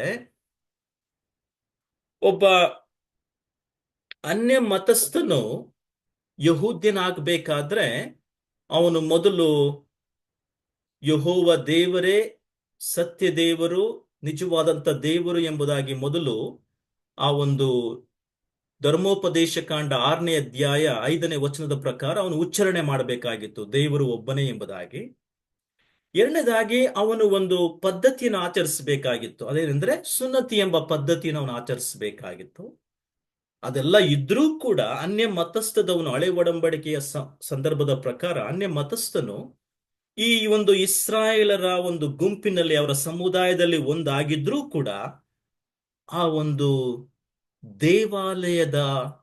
ದೇವಾಲಯಕ್ಕೆ ಪ್ರವೇಶ ಮಾಡುವಂತ ಅವಕಾಶ ಅವರಿಗೆ ಇರಲಿಲ್ಲ. ಮೂರು ತರವಾದಂತ ಒಂದು ಅಂಕಣಗಳನ್ನು ನಾವು ನೋಡುತ್ತೇವೆ. ಒಂದು ಹೊರಗಿನ ಅಂಕಣ, ಇನ್ನೊಂದು ಪರಿಶುದ್ಧವಾದಂತ ಸ್ಥಳ, ಇನ್ನೊಂದು ಅತಿ ಪರಿಶುದ್ಧವಾದಂತ ಸ್ಥಳ. ಅತಿ ಪರಿಶುದ್ಧವಾದಂತ ಸ್ಥಳದಲ್ಲಿ ಅಲ್ಲಿ ದೇವರ ಪ್ರಸನ್ನತೆಯನ್ನು ನೋಡುವಂತ ಅವಕಾಶ ಕೇವಲ ಯಾಜಕನಿಗೆ, ಮಹಾಯಾಜಕನಿಗೆ ಮಾತ್ರ ವರ್ಷಕ್ಕೆ ಒಂದು ಸಾರಿ ಅಲ್ಲಿ ಕೊಡಲ್ಪಟ್ಟಿತ್ತು. ಆದ್ರೆ ಅನ್ಯ ಜನಗಳಿಗೆ ಅಂತ ಅವಕಾಶ ಇರಲಿಲ್ಲ. ಇವು ಈ ಒಂದು ಹೊರಗಿನ ಅಂಕಣಕ್ಕೆ ಹೋಗುವಂತ ಅವಕಾಶನೇ ಅವ್ರಿಗಿರ್ಲಿಲ್ಲ, ಪ್ರವೇಶ ಅವ್ರಿಗಿರ್ಲಿಲ್ಲ. ಆ ಸೊ ಒಂದು ಕಡೆ ಅವರು ಸ್ವೀಕೃತವಾಗಿದ್ದರೂ, ಸಮುದಾಯದಲ್ಲಿ ಸ್ವೀಕೃತವಾಗಿದ್ದರೂ ಕೂಡ ಅವರಿಗೆ ಪ್ರವೇಶ ಇರಲಿಲ್ಲ. ಆದ್ರೆ ಇನ್ನೊಂದು ಕಡೆ ಯಾರ್ಯಾರು ಈ ಯಹೂದ್ಯರ ಇನ್ನೊಂದು ಸಮಸ್ಯೆ ಏನಾಗಿತ್ತಂದ್ರೆ, ಆ ತಮ್ಮನ್ನು ತಾವು ಹೆಚ್ಚಾಗಿ ಹೊಗಳಿಕೊಳ್ತಾ ಇದ್ರು, ಹೆಚ್ಚಿಸಿಕೊಳ್ತಾ ಇದ್ರು. ನಾವು ಇಸ್ರಾಯೇಲ್ ಜನಾಂಗದವರು, ದೇವರಿಂದ ಆರಿಸಲ್ಪಟ್ಟವರು, ದೇವರಿಂದ ಕರೆಯಲ್ಪಟ್ಟವರು, ಅಬ್ರಹಾಮನ ಸಂತತಿಯವರು ಎಂಬುದಾಗಿ ತಮ್ಮನ್ನು ತಾವು ಸುಮ್ಮನೆ ಹೊಗಳಿಕೊಳ್ಳುವಂತ, ಹೆಗ್ಗಳಿಕೆಗೆ ಒಳಪಡುವಂತ ಒಂದು ಸಂಗತಿಗೆ ಅವರು ಒಳಪಟ್ಟಿದ್ರು. ಆದ ಕಾರಣ ಅನ್ಯ ಜನರನ್ನು ಅವರು ತೃಣೀಕರಿಸ್ತಾ ಇದ್ರು. ಅನ್ಯ ಜನರ ಜೊತೆಗೆ ಅವರು ಊಟ ಮಾಡ್ತಾ ಇರಲಿಲ್ಲ. ಅನ್ಯ ಜನರನ್ನು ಬಹಳ ಒಂದು ಕೀಳು ಮಟ್ಟದಲ್ಲಿ ನೋಡುವಂತ ಒಂದು ಒಂದು ಸಂದರ್ಭ ಅಲ್ಲಿ ಉಂಟಾಗಿತ್ತು. ನಿಮಗೆ ನೆನಪಿರಲಿ, ಯೇಸು ಕ್ರಿಸ್ತನು ಯೋಹಾನನ ಸುವಾರ್ತೆ 4ನೇ ಅಧ್ಯಾಯದಲ್ಲಿ ಸಮಾರ್ಯ ಪಟ್ಟಣಕ್ಕೆ ಹೋಗಲೇಬೇಕು ಎಂಬುದಾಗಿ ಆತನಲ್ಲಿ ಒಂದು ಪವಿತ್ರಾತ್ಮನ ಒತ್ತಾಯ ಉಂಟಾದ ಕಾರಣ ಆತನು ತನ್ನ ಯಹೂದ್ಯರ ಗಡಿಗಳನ್ನೆಲ್ಲವನ್ನು ದಾಟಿ ಸಮಾರ್ಯ ಪಟ್ಟಣಕ್ಕೆ ಹೋಗ್ತಾನೆ.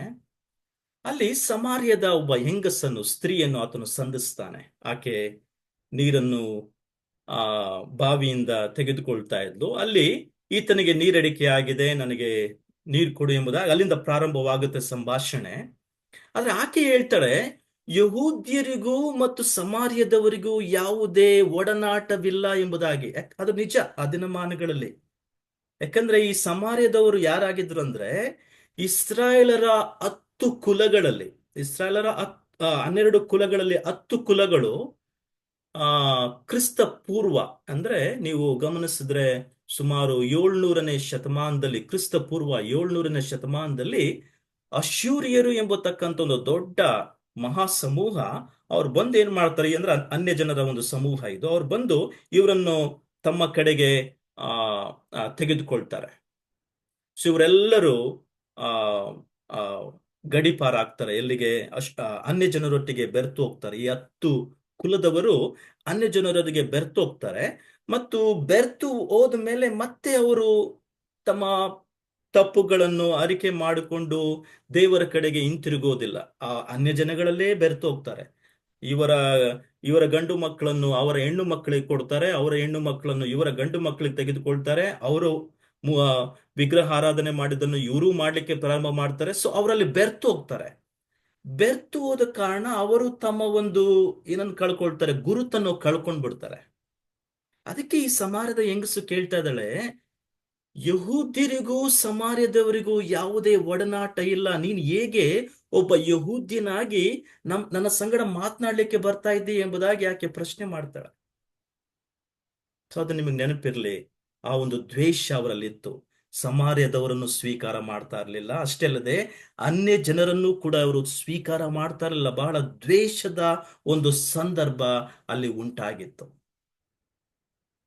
ಸೊ ದೇವ್ರೇನ್ ಮಾಡ್ದ, ಯೇಸು ಕ್ರಿಸ್ತನ್ ಏನ್ ಮಾಡ್ದ ಅಂದ್ರೆ, ತನ್ನ ಶಿಲುಬೆಯ ಸಂಧಾನದ ಕಾರ್ಯದ ಮೂಲಕವಾಗಿ ಆ 2 ಜನಾಂಗಗಳ ಮಧ್ಯದಲ್ಲಿ ಇರ್ತಕ್ಕಂಥ ದ್ವೇಷವನ್ನು ತೆಗೆದುಹಾಕಿ ಅಥವಾ ನಿರ್ಮೂಲ ಮಾಡಿ, ವೈರತ್ವವನ್ನು ತೆಗೆದುಹಾಕಿ ಆತ ಏನ್ ಮಾಡ್ತಾನೆ ಅಂದ್ರೆ, ಇನ್ನು ಮೇಲೆ ಎಲ್ಲರಿಗೂ ಪ್ರವೇಶ.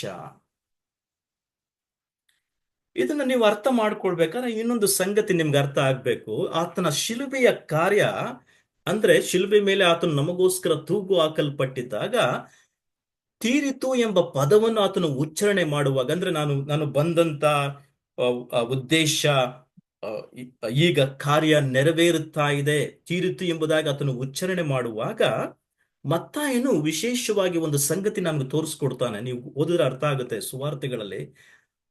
ದೇವಾಲಯದಲ್ಲಿ ಇದ್ದಂತ ಪರದೆ ಮೇಲಿನಿಂದ ಕೆಳಗಣವರೆಗೂ ಅರಿಯಲ್ಪಟ್ಟಿತು. ನೋಡಿ, ಪರ್ದೆಯನ್ನ ಕೆಳಗಡೆಯಿಂದ ಅರಿಯುವುದಕ್ಕೆ ಬಹಳ ಸುಲಭವಾಗುತ್ತೆ. ಆದ್ರೆ ದೇವಾಲಯದಲ್ಲಿ ಅಂದ್ರೆ ಈ ಪರಿಶುದ್ಧವಾದಂತ ಸ್ಥಳಕ್ಕೂ ಅತಿ ಪರಿಶುದ್ಧವಾದಂತ ಸ್ಥಳಕ್ಕೂ ಮಧ್ಯದಲ್ಲಿ ಒಂದು ಪರ್ದೆ ಇತ್ತು.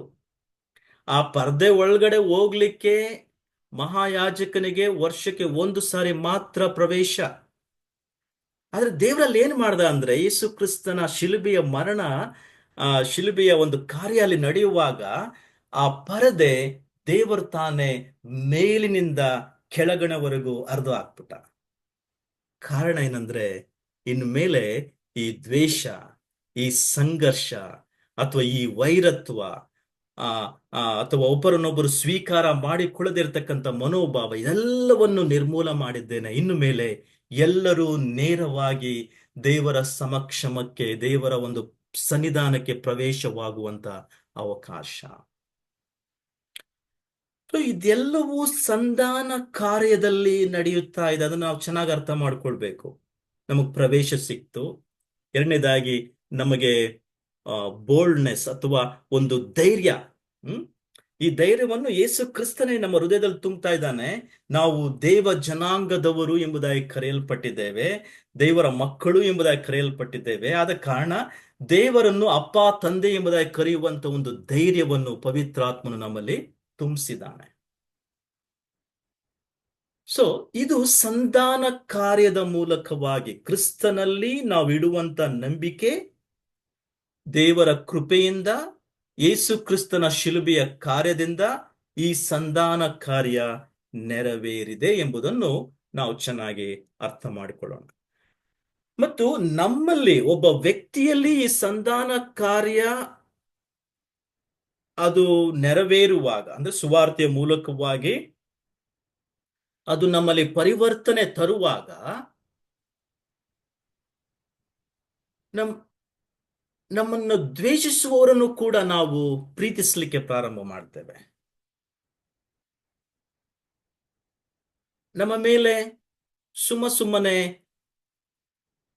ಕೆಟ್ಟ ಮಾತುಗಳನ್ನು ಒರೆಸಿ, ತಪ್ಪಾಗಿ ಒರೆಸುವಂತವರನ್ನು ಕೂಡ ನಾವು ಯೇಸು ಕ್ರಿಸ್ತನ ಪ್ರೀತಿಯಿಂದ ಅವರನ್ನು ಸೆಳೆಕೊಳ್ಳಿಕ್ಕೆ ನಾವು ಯಾಕಂದ್ರೆ ಇದು ಪವಿತ್ರಾತ್ಮನು ನಮ್ಮ ಹೃದಯದಲ್ಲಿ ಮಾಡುವಂತ ಕಾರ್ಯವಾಗಿರ್ತದೆ.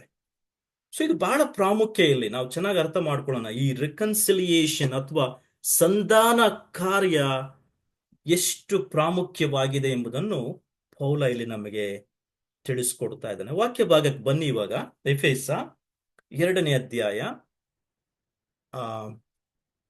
11ನೇ ವಚನಕ್ಕೆ ನಾವು ಬರೋಣ. ಪೌಲ ಪ್ರಾರಂಭ ಮಾಡ್ತಾನೆ, ನೀವು ಜನ್ಮದಿಂದ ಅನ್ಯ ಜನರಾಗಿದ್ದೀರಿ. ಜನ್ಮ ಎಂಬುದಾಗಿ ಪೌಲ ಇಲ್ಲಿ ಉಪಯೋಗಿಸುವಾಗ ಅರ್ಥ ಏನಂದ್ರೆ ಹುಟ್ಟಿದ ದಿನದಿಂದ. ಮತ್ತೆ ನೀವು ಎಂಬುದಾಗಿ ಹೇಳುವಾಗ ಅನ್ಯ ಜನರನ್ನು ಕುರಿತು ಪೌಲ ಇಲ್ಲಿ ಮಾತನಾಡ್ತಾ ಇದ್ದಾನೆ. ಇಲ್ಲಿ ಪೌಲ ಅನ್ಯ ಜನರನ್ನು ಕುರಿತು ಮಾತನಾಡಲೇಬೇಕು. ಯಾಕಂದ್ರೆ ಯೇಸು ಕ್ರಿಸ್ತನ ಸಂಧಾನದ, ಶಿಲುಬೆಯ ಸಂಧಾನದ ಕಾರ್ಯ ಏನು ಮಾಡಿ ಮುಗಿಸಿದೆ ಎಂಬುದನ್ನು ತೋರಿಸಿಕೊಡೋದಕ್ಕೋಸ್ಕರವಾಗಿ ಅನ್ಯ ಜನರನ್ನು ಕುರಿತು ಮಾತನಾಡ್ತಾ ಇದ್ದಾನೆ. ನೀವು ಜನ್ಮದಿಂದ ಅನ್ಯ ಜನರಾಗಿದ್ದೀರಿ. ಅದನ್ನು ವಿವರಿಸ್ಕೊಳ್ತಾ ಹೋಗ್ತಾನೆ. ಏನಿದು ಅನ್ಯ ಜನರು ಎಂಬುದಾಗಿ? ಅವರು ಯಹೂದ್ಯರಲ್ಲ. ನೋಡಿ, ಚೆನ್ನಾಗಿ ಅರ್ಥ ಮಾಡ್ಕೊಳ್ಳೋಣ.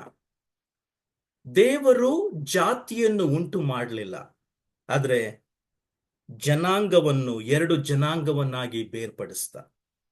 ಈ ಲೋಕದಲ್ಲಿ ಇರ್ತಕ್ಕಂಥದ್ದು 2 ಜನಾಂಗ. ಒಂದು ಯಹೂದ್ಯ ಜನಾಂಗ, ಇನ್ನೊಂದು ಅನ್ಯ ಜನಾಂಗ. ಇದು ಜಾತಿಯಲ್ಲ. ಆದ್ರೆ ಮನುಷ್ಯನು ಅನೇಕ ಜಾತಿಗಳನ್ನು ತನ್ನ ಒಂದು ಸ್ವಾರ್ಥವಾದಂತ ಮನೋಭಾವನೆಯಿಂದ ಉಂಟು ಮಾಡ್ದ. ಇಡೀ ಒಂದು ಚರಿತ್ರೆ ನೀವು ತೆಗೆದುಕೊಂಡ್ರೆ ಮನುಷ್ಯನು ತನ್ನದೇ ಆದಂತ ಸ್ವಾರ್ಥ ಮನೋಭಾವನೆಯಿಂದ ಜಾತಿಯನ್ನು ಉಂಟು ಮಾಡ್ತಾನೆ. ನೀವು ಉದಾಹರಣೆಗೆ ನಮ್ಮ ದೇಶದ ಒಂದು ಪರಿಸ್ಥಿತಿ ನೀವು ತೆಗೆದುಕೊಳ್ಳಿ. ಜಾತಿ ಒಂದು ಭಯಂಕರವಾದಂತ ಪೀಡು ಎಂಬುದಾಗಿ ನಾನು ಹೇಳಲಿಕ್ಕೆ ಇಷ್ಟಪಡ್ತೇನೆ.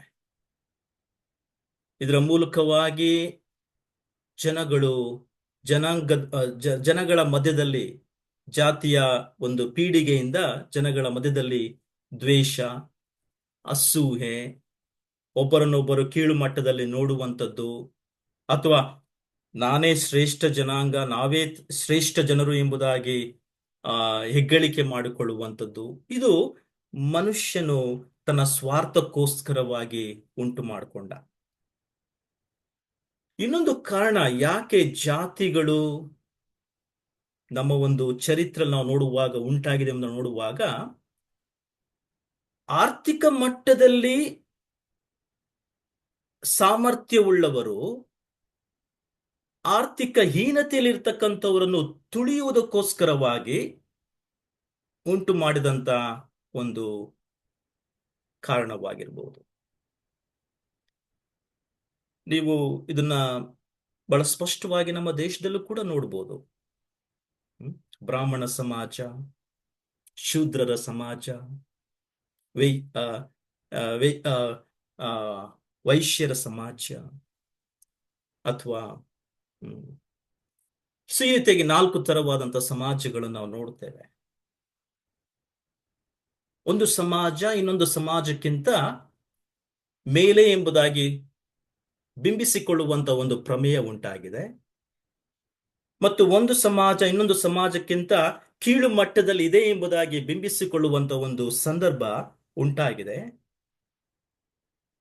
ಇದರ ಮೂಲಕವಾಗಿ ನಾವು ಒಬ್ಬರನ್ನೊಬ್ಬರು ದ್ವೇಷಿಸ್ತಾ ಇದ್ದೇವೆ, ಕಲಹ ಉಂಟಾಗಿದೆ, ಸಂಘರ್ಷಗಳು ಉಂಟಾಗಿದೆ, ತಮ್ಮ ಸ್ವಂತದವರೇ ಎಂಬುದಾಗಿ ಸ್ವೀಕಾರ ಮಾಡಿಕೊಳ್ಳಲು ಅನೇಕ ಸಾರಿ ಕೊಲ್ಲುವಂತ ಒಂದು ಸಂದರ್ಭಗಳಿಗೂ ಹೋಗಿದೆ.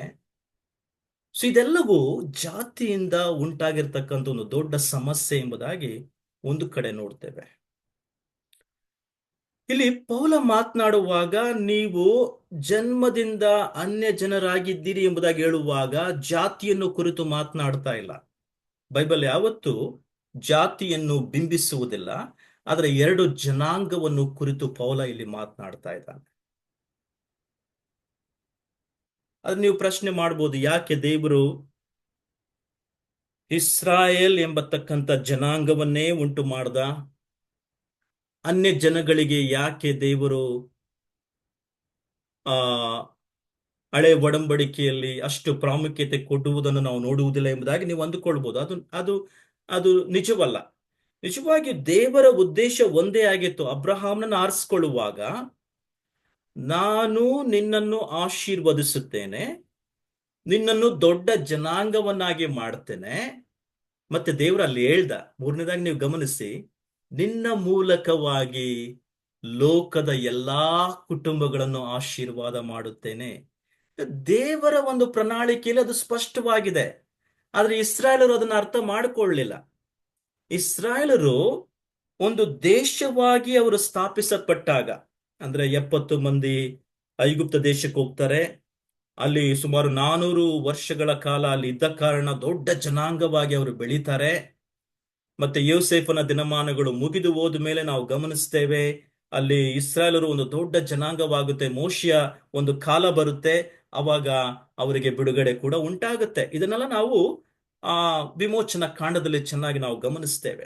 ಒಂದು ದೇಶವಾಗಿ ಅವರು ಸ್ಥಾಪಿಸಲ್ಪಡುವಾಗ ದೇವರು ಯಾವತ್ತೂ ಹೇಳಿಲ್ಲ ನೀವು ಅನ್ಯ ಜನರನ್ನು ದ್ವೇಷಿಸಿ ಎಂಬುದಾಗಿ ದೇವರು ಯಾವತ್ತೂ ಹೇಳಿಲ್ಲ.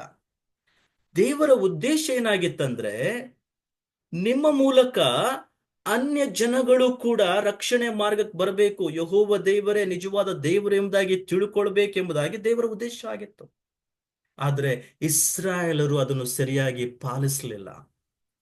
ಅವರು ತಮ್ಮ ಜನಾಂಗದ ಬಗ್ಗೆ ಹೆಚ್ಚಾಗಿ ಹೆಗ್ಗಳಿಕೆ ಮಾಡಿಕೊಳ್ತಾ ಇದ್ರು. ನಾವು ಅಬ್ರಹಾಮನ ಸಂತಾನದವರು ಎಂಬುದಾಗಿ ಹೆಗ್ಗಳಿಕೆ ಮಾಡಿಕೊಳ್ತಾ ಇದ್ರು.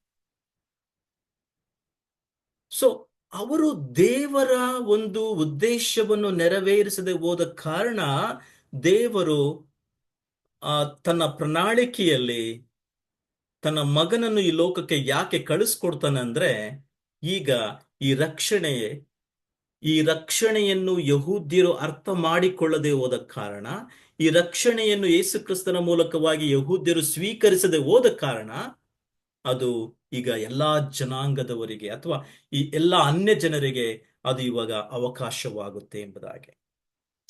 ಸೊ ಚೆನ್ನಾಗಿ ಅರ್ಥ ಮಾಡ್ಕೊಳ್ಳೋಣ. ನಾವೇನಂದ್ರೆ, ನಾವು ಜನ್ಮದಿಂದಲೂ ಅನ್ಯ ಜನರಾಗಿದ್ದೆವು ಎಂಬುದಾಗಿ ಪೌಲ ಇಲ್ಲಿ ಹೇಳುವಾಗ, ಯಹೂದ್ಯರಿಗೂ ಅನ್ಯ ಜನರಿಗೂ ಇರ್ತಕ್ಕಂಥ ವ್ಯತ್ಯಾಸವನ್ನು ಇಲ್ಲಿ ತಿಳಿಸ್ತಾ ಇದ್ದಾನೆ. ಮೊದಲನೇ ವ್ಯತ್ಯಾಸ ಗುರುತು ಮಾಡ್ಕೊಳ್ಳಿ. ಶರೀರದಲ್ಲಿ ಕೈಯಿಂದ ಸುನ್ನತಿ ಮಾಡಿಸಿಕೊಂಡು ಸುನ್ನತಿಯವರೆನಿಸಿಕೊಳ್ಳುವವರು ನಿಮ್ಮನ್ನು ಸುನ್ನತಿ ಇಲ್ಲದವರೆಂದು ಕರೆಯುತ್ತಾರೆ. ನಿಜ. ದೇವರು ಅಬ್ರಹಾಮನ ಜೊತೆಗೆ ಒಡಂಬಡಿಕೆಯನ್ನು ಮಾಡಿಕೊಂಡಾಗ, ಆ ಒಡಂಬಡಿಕೆಯ ಚಿಹ್ನೆ ಏನಾಗಿತ್ತಂದ್ರೆ, ದೊಡ್ಡವರಾಗಲಿ ಚಿಕ್ಕವರಾಗಲಿ ಹುಟ್ಟಿದಂತ ಮಕ್ಕಳಾಗಲಿ ಪ್ರತಿಯೊಬ್ಬರು, ಅಥವಾ ಈವನ್ ಹೊರ ದೇಶದಿಂದ ಬಂದು ಯಹೂದ್ಯ ಪಂಥದಲ್ಲಿ ಅಥವಾ ಯಹೂದ್ಯ ಮತದಲ್ಲಿ ಸೇರಿಕೊಂಡವರು, ಅವರೆಲ್ಲರಿಗೂ ಸುನ್ನತಿಯಾಗಬೇಕು ಎಂಬುದಾಗಿ ದೇವರು ಒಂದು ಸೂಚನೆಯ ಅಪ್ಪಣೆಯನ್ನು ಕೊಟ್ಟ. ತಕ್ಷಣ ಅವನು ಅದನ್ನು ನೆರವೇರಿಸ್ತಾನೆ. ಅಂದಿನಿಂದ ನಾವು ವಿಶೇಷ ಜನಾಂಗ, ನಮಗೆ ಸುನ್ನತಿಯಾಗಿದೆ, ನಾವು ವಿಶೇಷ ಜನಾಂಗ ಎಂಬುದಾಗಿ ಯಹೂದ್ಯರು ಅದರ ಬಗ್ಗೆ ಅವರು ಗರ್ವ ಪಡ್ತಾರೆ. ಆಮೇಲೆ ಹುಟ್ಟಿದಂತ ಯಹೂದ್ಯ ಮಗು 8ನೇ ದಿನದಲ್ಲಿ ಅದಕ್ಕೆ ಸುನ್ನತಿಯಾಗಬೇಕಾಗಿದೆ. ಅಂದ್ರೆ ಇವರು ಯಹೂದ್ಯರು ಅಥವಾ ಯಹೂದ್ಯ ಅದಕ್ಕೆ ಸಂಬಂಧಪಟ್ಟವರು ಎಂಬುದಾಗಿ ಅಲ್ಲಿ ಸ್ಪಷ್ಟವಾಗಬೇಕಾಗಿತ್ತು. ಅದಕ್ಕೆ ಹಳೆ ಒಡಂಬಡಿಕೆಯಲ್ಲಿ ಕೆಲವೊಂದು ಉದಾಹರಣೆಗಳನ್ನು ನಾವು ನೋಡ್ತೇವೆ. ಯಹೂದ್ಯರು ಅನ್ಯ ಜನರನ್ನು ಯಾವ ರೀತಿ ಕರೀತಾ ಇದ್ರು ಅಂದ್ರೆ, ಸುನ್ನತಿ ಇಲ್ಲದವರು ಎಂಬುದಾಗಿ ಕೀಳು ಮಟ್ಟದಲ್ಲಿ ನೋಡುವಂತ ಒಂದು ಸಂದರ್ಭ ಇತ್ತು. ನೀವು ಸುನ್ನತಿ ಇಲ್ಲದವರು ಅಂದ್ರೆ, ಇನ್ನೊಂದು ರೀತಿಯಲ್ಲಿ ಅವ್ರು ಏನ್ ಹೇಳ್ತಾ ಇದ್ರು ಅಂದ್ರೆ, ನೀವು ದೇವರಿಂದ ಆರಿಸಲ್ಪಟ್ಟಿಲ್ಲ, ನಮಗಿರ್ತಕ್ಕಂಥ ಆದ್ಯತೆಗಳು ನಿಮಗಿಲ್ಲ, ನಮಗಿರ್ತಕ್ಕಂಥ ಶ್ರೇಷ್ಠವಾದಂಥ ವಾಗ್ದಾನಗಳು ನಿಮಗಿಲ್ಲ ಎಂಬುದಾಗಿ ಕೀಳು ಮಟ್ಟದಲ್ಲಿ ಯಹೂದ್ಯರು ಅನ್ಯ ಜನರನ್ನು ನೋಡ್ತಾ ಇದ್ರು.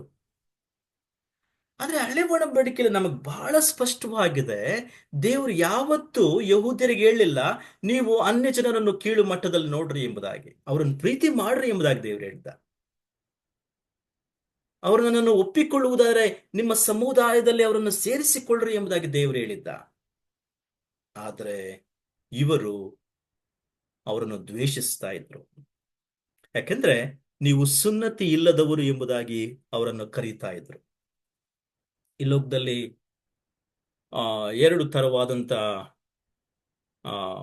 ಒಂದು ಧರ್ಮಗಳು, ಸುನ್ನತಿಯನ್ನು ನೆರವೇರಿಸುವಂತ 2 ತರವಾದಂತ ಧರ್ಮಗಳು ಯಾವುದಂದ್ರೆ, ಒಂದು ಯಹೂದಿ ಧರ್ಮ, ಇನ್ನೊಂದು ಮುಸಲ್ಮಾನರ ಧರ್ಮ. ಇವರು ವಿಶೇಷವಾಗಿ ಸುನ್ನತಿಯನ್ನು ನೆರವೇರಿಸ್ತಾರೆ. ಆದ್ರೆ ಯಹೂದ್ಯರು ಬಹಳ ಶ್ರೇಷ್ಠವಾಗಿ ಇದನ್ನು ಯಾಕೆ ತೆಗೆದುಕೊಳ್ತಾರೆ ಅಂದ್ರೆ, ಇದು ಅವರಿಗೆ ಒಡಂಬಡಿಕೆಯ ಒಂದು ಸೂಚನೆಯಾಗಿತ್ತು.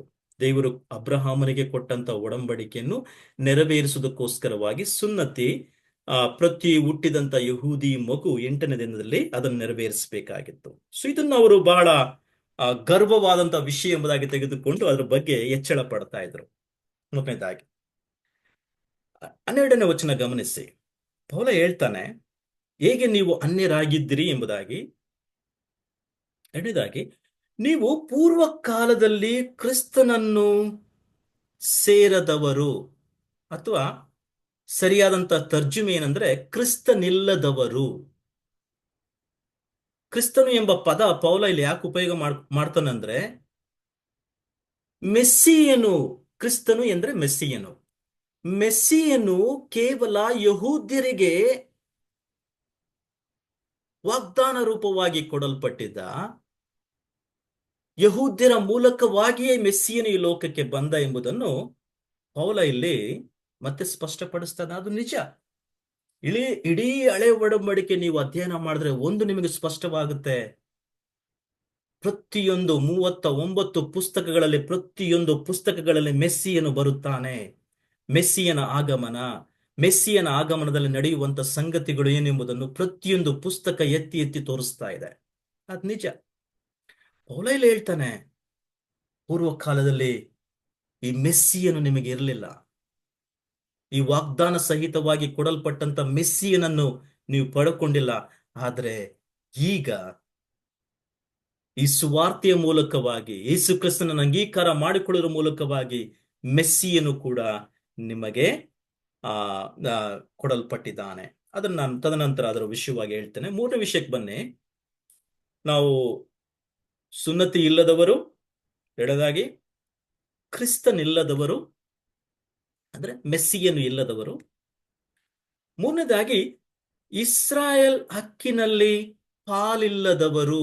ಹಕ್ಕು ಎಂಬುದಾಗಿ ಹೇಳುವಾಗ, ಇಸ್ರಾಯೇಲ್ ಎಂಬತಕ್ಕಂಥದ್ದು ಒಂದು ಸಂಸ್ಥಾನವಾಗಿತ್ತು, ಒಂದು ಸಿಟಿಸನ್ಶಿಪ್. ಓಕೆ, ಅವ್ರಿಗೊಂದು ಸಂಸ್ಥಾನ, ತಾವು ಇಸ್ರಾಯೇಲರು ಎಂಬುದಾಗಿ ಕರೆಯಲ್ಪಡುವಂತ ಒಂದು ಗರ್ವ, ಒಂದು ಸಂಸ್ಥಾನ. ಆ ಹಕ್ಕಿನಲ್ಲಿ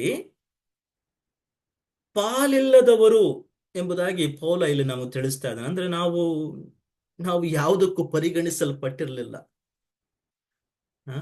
ನಮಗೆ ಯಾವುದೇ ಸಂಸ್ಥಾನದ ಅರ್ಹತೆ ಇರಲಿಲ್ಲ, ಅಥವಾ ಪೌರತ್ವದ ಅರ್ಹತೆ ನಮಗಿರಲಿಲ್ಲ, ಅಥವಾ ನಾವು ಒಂದು ಜನಾಂಗ ಎಂಬುದಾಗಿ ದೇವರಿಂದ ಗುರುತಿಸಲ್ಪಟ್ಟಿರಲಿಲ್ಲ ಎಂಬುದಾಗಿ ಪೌಲ ಇಲ್ಲಿ ತಿಳಿಸ್ತಾ ಇದ್ದಾನೆ. ಅದಕ್ಕೊಂದು ಉದ್ದೇಶ ಇದೆ, ಯಾಕೆ ಪೌಲ ಅದನ್ನೆಲ್ಲ ಹೇಳ್ತಾನೆ ಎಂಬುದಾಗಿ ಗಮನಿಸಿ ಅಲ್ಲಿ. ಮತ್ತೆ ಅಬ್ರಹಾಮನಿಗೆ ಉಂಟಾದ ವಾಗ್ದಾನಕ್ಕೆ ಸಂಬಂಧವಾದ ಒಡಂಬಡಿಕೆಗಳಲ್ಲಿ ಸೇರದವರೂ ಆಗಿದ್ವಿ. ಏನಿದ್ರ ಅರ್ಥ? ಅಬ್ರಹಾಮನಿಗೆ ಕೊಡಲ್ಪಟ್ಟಂತ ವಾಗ್ದಾನಗಳು ಎಂಬುದಾಗಿ ಪೌಲ ಹೇಳುವಾಗ ಆದಿಕಾಂಡ 12ಕ್ಕೆ ತೆಗೆದುಕೊಂಡು ಹೋಗ್ತಾ ಇದ್ದಾನೆ. ಅಬ್ರಹಾಮನ ಮೂಲಕ, ಈಸಾಕನ ಮೂಲಕ, ಯಾಕೋಬನ ಮೂಲಕ, ಯಾಕೋಬನ ಮೂಲಕ 12 ಕುಲಗಳು, 12 ಕುಲಗಳು ಒಂದು 400 ವರ್ಷಗಳಲ್ಲಿ ದೊಡ್ಡ ದೇಶವಾಗಿ, ದೊಡ್ಡ ರಾಷ್ಟ್ರವಾಗಿ ಹೊರಹೊಮ್ಮುತ್ತಾ ಇದೆ. ಆ ದೊಡ್ಡ ರಾಷ್ಟ್ರ ಐಗುಪ್ತ ದೇಶದಿಂದ ಹೊರಗಡೆ ಬಂದು ಅವರು ಸೀನಾಯ್ ಬೆಟ್ಟದಲ್ಲಿ, ಅಥವಾ ಆ ಒಂದು ಆ ದಿನಮಾನಗಳ ಪ್ಯಾಲೆಸ್ತೇನ್ ಎಂಬತಕ್ಕಂಥ ಸ್ಥಳದಲ್ಲಿ ಒಂದು ರಾಷ್ಟ್ರವಾಗಿ ನಿರ್ಮಿತವಾಗ್ತಾರೆ. ಸೊ ದೇವರು ಅವರನ್ನು ಒಂದು ರಾಷ್ಟ್ರವನ್ನಾಗಿ ಅಥವಾ ಒಂದು ದೇಶವನ್ನಾಗಿ ವಾಗ್ದಾನ ಪೂರ್ವಕವಾಗಿ ಆ ಮಾಡಿದ್ದು ಒಂದು ಉದ್ದೇಶಕ್ಕೋಸ್ಕರ ಎಂಬುದನ್ನು ಪೌಲ ಇಲ್ಲಿ ಸ್ಪಷ್ಟಪಡಿಸಬೇಕಾಗಿದೆ. ಆದ್ರೆ ಇದನ್ನ ಯಹೂದ್ಯರು ಚೆನ್ನಾಗಿ ಅರ್ಥ ಮಾಡ್ಕೊಳ್ಳಿಲ್ಲ. ನಾನು ಆಗ್ಲೇ ತಿಳಿಸ್ದೆ, ಅಬ್ರಹಾಮನ ವಾಗ್ದಾನದಲ್ಲಿ, ಅಂದ್ರೆ ದೇವರ ಅಬ್ರಹಾಮನಿಗೆ ಕೊಟ್ಟಂತ ಆದಿಕಾಂಡ 12ನೇ ಅಧ್ಯಾಯದ ವಾಗ್ದಾನದಲ್ಲಿ, ನಿನ್ನ ಮೂಲಕ ಈ ಲೋಕದ ಎಲ್ಲಾ ಜನರನ್ನು ಅಥವಾ ಈ ಲೋಕದ ಎಲ್ಲಾ ಕುಟುಂಬದವರನ್ನು ಆಶೀರ್ವಾದ ಮಾಡ್ತೇನೆ ಎಂಬುದನ್ನು ಅವ್ರು ಚೆನ್ನಾಗಿ ಅರ್ಥ ಮಾಡ್ಕೊಳ್ಳಿಲ್ಲ. ಪೌಲ ಇಲ್ಲಿ ಸ್ಪಷ್ಟಪಡಿಸ್ತಾ ಇದ್ದಾನೆ, ಹೌದು, ನಾವು ಇಸ್ರಾಯೇಲ್ ಜನಾಂಗಕ್ಕೆ ಸಂಬಂಧಪಟ್ಟವರಿಲ್ಲ. ಆ ವಾಗ್ದಾನಗಳನ್ನು ಹೊಂದಿಕೊಳ್ಳಿಕ್ಕೆ ನಮ್ಗೆ ಯಾವುದೇ ಯೋಗ್ಯತೆ ಕೂಡ ಇರಲಿಲ್ಲ. ಈಗ ಗಮನಿಸಿ ನೋಡಿ, ಅದೇ 12ನೇ ವಚನದ 3ನೇ ಭಾಗಕ್ಕೆ ಬನ್ನಿ. ಈ ಲೋಕದಲ್ಲಿ ಯಾವ ನಿರೀಕ್ಷೆ ಇಲ್ಲದವರು. ಇದು ಕೂಡ ಬಹಳ ಪ್ರಮುಖವಾದಂತ ಸಂಗತಿ. ನೀವು ಪ್ರತಿಯೊಬ್ಬ ಈ ಲೋಕದಲ್ಲಿ ಕ್ರಿಸ್ತನಿಲ್ಲದ ವ್ಯಕ್ತಿಯನ್ನು ನೋಡುವಾಗ ಈ ಒಂದು ಕರುಣೆಯ ಒಂದು ಹೃದಯದಿಂದ ನಾವು ನೋಡ್ಬೇಕಾಗಿದೆ. ಹೇಗೆಂದ್ರೆ, ಅವರು ಕ್ರಿಸ್ತನಿಲ್ಲದವರು, ದೇವರ ಸಂಸ್ಥಾನದಲ್ಲಿ ಒಳಪಟ್ಟಿಲ್ಲ. ಮೂರನೇದಾಗಿ ದೇವರ ವಾಗ್ದಾನಗಳು ಇಲ್ಲದವರು. ನಾಲ್ಕನೇದಾಗಿ ನಿರೀಕ್ಷೆ ಇಲ್ಲದವರು. ನೋಡಿ ಅಲ್ಲಿ, ನಿರೀಕ್ಷೆ ಇಲ್ಲದವರು. ಅಂದ್ರೆ ನಿರೀಕ್ಷೆ ಎಂಬ ಪದ ಇಲ್ಲಿ ತೆಗೆದುಕೊಳ್ಳುವಾಗ, ಇಸ್ರಾಯೇಲರು ಹೇಗೆ ಯೇಸು ಕ್ರಿಸ್ತನ ಅಥವಾ ತಮ್ಮ ಮೆಸ್ಸಿಯನ ನಿರೀಕ್ಷೆಯಲ್ಲಿ ಜೀವಿಸ್ತಾ ಇದ್ರೋ, ಆ ನಿರೀಕ್ಷೆ ಅನ್ಯ ಜನಗಳಲ್ಲಿ ಯಾವುದೇ ಕಾರಣಕ್ಕೂ ಇರಲಿಲ್ಲ. ನಿರೀಕ್ಷೆ ಇಲ್ಲದವರು. ಅಷ್ಟೇ ಅಲ್ಲದೆ ಇನ್ನೊಂದು ಪದ ನೀವು ಗಮನಿಸಿ, ಅಲ್ಲಿ ಪೌಲ ಹೇಳ್ತಾನೆ, ದೇವರಿಲ್ಲದವರು. ಅಂತ ಭಯಂಕರವಾದಂತ ಪದ ಅದು, ಗಮನಿಸಿ ಅಲ್ಲಿ. ದೇವರನ್ನು ಅರಿಯದವರು, ಅಥವಾ ಗ್ರೀಕ್ ಭಾಷೆಯಲ್ಲಿ ಒತ್ತಿ ಹೇಳುವಂತ ಪದ, ಅದರ ಅರ್ಥ ಏನಂದ್ರೆ ದೇವರಿಲ್ಲದವರು.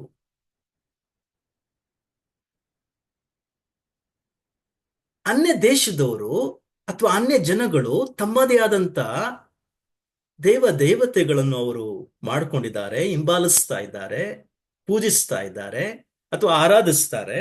ಅರೆ ಪೌಲ ಹೇಳ್ತಾನೆ, ದೇವರಿಲ್ಲದವರು, ದೇವರನ್ನು ಅರಿಯದವರು ಎಂಬುದಾಗಿ ಹೇಳುವಾಗ, ನಿಜ ದೇವರು, ಸತ್ಯ ದೇವರು ಆಗಿರ್ತಕ್ಕಂಥ, ಸರ್ವವನ್ನು ಉಂಟು ಮಾಡಿದಂತ, ಸರ್ವಾಧಿಕಾರಿಯಾಗಿರ್ತಕ್ಕಂಥ, ಸರ್ವವನ್ನು ಆಳ್ತಾ ಇರತಕ್ಕಂಥ ಒಬ್ಬನೇ ದೇವರಾಗಿರ್ತಕ್ಕಂಥ ಬೈಬಲ್ನ ಸತ್ಯವೇದದ ದೇವರನ್ನು ಅರಿಯದವರು ಎಂಬುದನ್ನು ಪೌಲ ಇಲ್ಲಿ ಸ್ಪಷ್ಟಪಡಿಸ್ತಾ ಇದ್ದಾನೆ. ಈ ಮೂಲಕ ನಮ್ಗೆ ಏನು ಅರ್ಥ ಆಗ್ತಿದೆ ಎಂಬುದನ್ನು ಗಮನಿಸುವಾಗ, ಪೌಲ ಅನ್ಯ ಜನಗಳಿಗೂ ಮತ್ತು ಯಹೂದ್ಯರಿಗೂ ಇದ್ದಂತ ವ್ಯತ್ಯಾಸ ಏನು ಎಂಬುದನ್ನು ತೋರಿಸ್ಕೊಡ್ತಾ ಇದ್ದಾನೆ. ನೀವು ಹಾಗೆ ಗಮನಿಸುವಾಗ, ನಾವು ದೇವರಿಂದ ದೂರವಾಗಿದ್ದೆವು, ಅದು ಕೂಡ ಇಲ್ಲಿ 13ನೇ ವಚನ ನೀವು ಗಮನಿಸಿದ್ರೆ, ಮೊದಲು ದೂರವಾಗಿದ್ದೆವು ಎಂಬುದಾಗಿ ಪೌಲ ಇಲ್ಲಿ ತಿಳಿಸ್ತಾ ಇದ್ದಾನೆ. ಮೊದಲು ದೂರವಾಗಿದ್ದೆವು. ಹಾಗೆ ನೀವು ಗಮನಿಸುವಾಗ, ಸಮಾಧಾನವಿಲ್ಲದವರು, ದ್ವೇಷ, ಅಸೂಹೆ, ಸಂಘರ್ಷ, ಕಲಹಗಳು, ಯುದ್ಧಗಳು, ಕಾದಾಟಗಳು, ಇವುಗಳಲ್ಲೇ ನಾವು ಜೀವಿಸ್ತಾ ಇದ್ವಿ. ಯಾವುದೇ ಸಮಾಧಾನ ನಮಗಿರ್ಲಿಲ್ಲ. ಹಾಗೆ ಪೌಲ ಹೇಳ್ತಾನೆ, ನಿಮಗೆ ಪ್ರವೇಶ ಕೂಡ ಇರಲಿಲ್ಲ. ದೇವರ ಸಮಕ್ಷಮದ ಮುಂದೆ ಬಂದು ಪ್ರಾರ್ಥಿಸುವಂತ ಪ್ರವೇಶ ಕೂಡ ಇರಲಿಲ್ಲ. ನೀವು ಇಸ್ರಾಯೇಲರಿಗೆ ಕೊಡಲ್ಪಟ್ಟಂತ ಸಂಸ್ಥಾನದವರು ಎಂಬುದಾಗಿ ಕರೆಯಲ್ಪಡುವಂತ ಒಂದು ಪೌರತ್ವ ಕೂಡ ನಿಮಗೆ ಇರಲಿಲ್ಲ. ಸೊ ಇದೆಲ್ಲವನ್ನು ತಿಳಿಸುವಾಗ ಪೌಲನ ಉದ್ದೇಶ ಏನಂದ್ರೆ, ನೀವು ಪೂರ್ವದಲ್ಲಿ ಏನಾಗಿದ್ರಿ ಎಂಬುದನ್ನು ಅವರಿಗೆ ನೆನಪು ಮಾಡುತ್ತಾ, ಈಗ ಏನಾಗಿದೆ ಎಂಬುದನ್ನು ಗೋಚರಪಡಿಸ್ತಾನೆ. ಅದನ್ನು ನಾನು ಕ್ಲುಪ್ತವಾಗಿ ತಿಳಿಸಿ ಮುಗಿಸ್ಲಿಕ್ಕೆ ಇಷ್ಟಪಡ್ತೇನೆ. ಹೌದು, ನಾವು ಯಹೂದ್ಯರ ಪ್ರಕಾರ ಸುನ್ನತಿ ಇಲ್ಲದವರು ನಿಜ. ಆದರೆ ಸುವಾರ್ತೆಯ ಮೂಲಕ ಹೃದಯದಲ್ಲಿ ಸುನ್ನತಿ ಸ್ವೀಕರಿಸಿದವರಾಗಿದ್ದೇವೆ. ಅದನ್ನೇ ಪೌಲ ಹೇಳ್ತಾನೆ, ನಾವು ಹೃದಯದಲ್ಲಿ ಸುನ್ನತಿ ಸ್ವೀಕಾರ ಮಾಡಿಕೊಂಡ ಕಾರಣ ನಾವು ಈಗ ದೇವರನ್ನು ಆತ್ಮದಲ್ಲಿಯೂ ಸತ್ಯದಲ್ಲಿಯೂ ಆರಾಧಿಸುವಂತವರು. ಅದೇ ಪ್ರಾರಂಭವಾಯಿತು ಸುವಾರ್ತೆಯ ಮೂಲಕ. ಯೇಸು ಕ್ರಿಸ್ತನನ್ನು ಯಾವ ವ್ಯಕ್ತಿ ಒಬ್ಬನೇ ದೇವರು, ರಕ್ಷಕನು, ಕರ್ತನು ಎಂಬುದಾಗಿ ಅಂಗೀಕಾರ ಮಾಡಿಕೊಳ್ತಾನೋ, ಸುವಾರ್ತೆಯನ್ನು ಸ್ವೀಕಾರ ಮಾಡಿಕೊಳ್ತಾನೋ, ಆ ಕ್ಷಣದಲ್ಲಿಯೇ ದೇವರು, ನೀವು ಸುನ್ನತಿಯಾಗಿ ನಮ್ಮ ಒಡಂಬಡಿಕೆಗೆ ಒಳಪಡಬೇಕು ಎಂಬುದಾಗಿ ದೇವರಲ್ಲಿ ಯಾವುದೇ ಆಜ್ಞೆಯನ್ನು ಕೊಡ್ತಾ ಇಲ್ಲ. ಅಲ್ಲೇನ್ ತಿಳಿಸ್ತಾನಂದ್ರೆ, ಆ ಕ್ಷಣದಲ್ಲಿಯೇ ಅವರ ಹೃದಯದಲ್ಲಿ ಸುನ್ನತಿಯಾಗಿದೆ, ಅವರು ದೇವರ ಮಕ್ಕಳಾಗಿದ್ದಾರೆ ಎಂಬುದಾಗಿ ಅಲ್ಲಿ ನಮಗೆ ಸ್ಪಷ್ಟವಾಗ್ತಾ ಇದೆ. ಯೋಹಾನನ ಸುವಾರ್ತೆ ಕೂಡ ನಮಗೆ ಸ್ಪಷ್ಟಪಡಿಸುತ್ತೆ.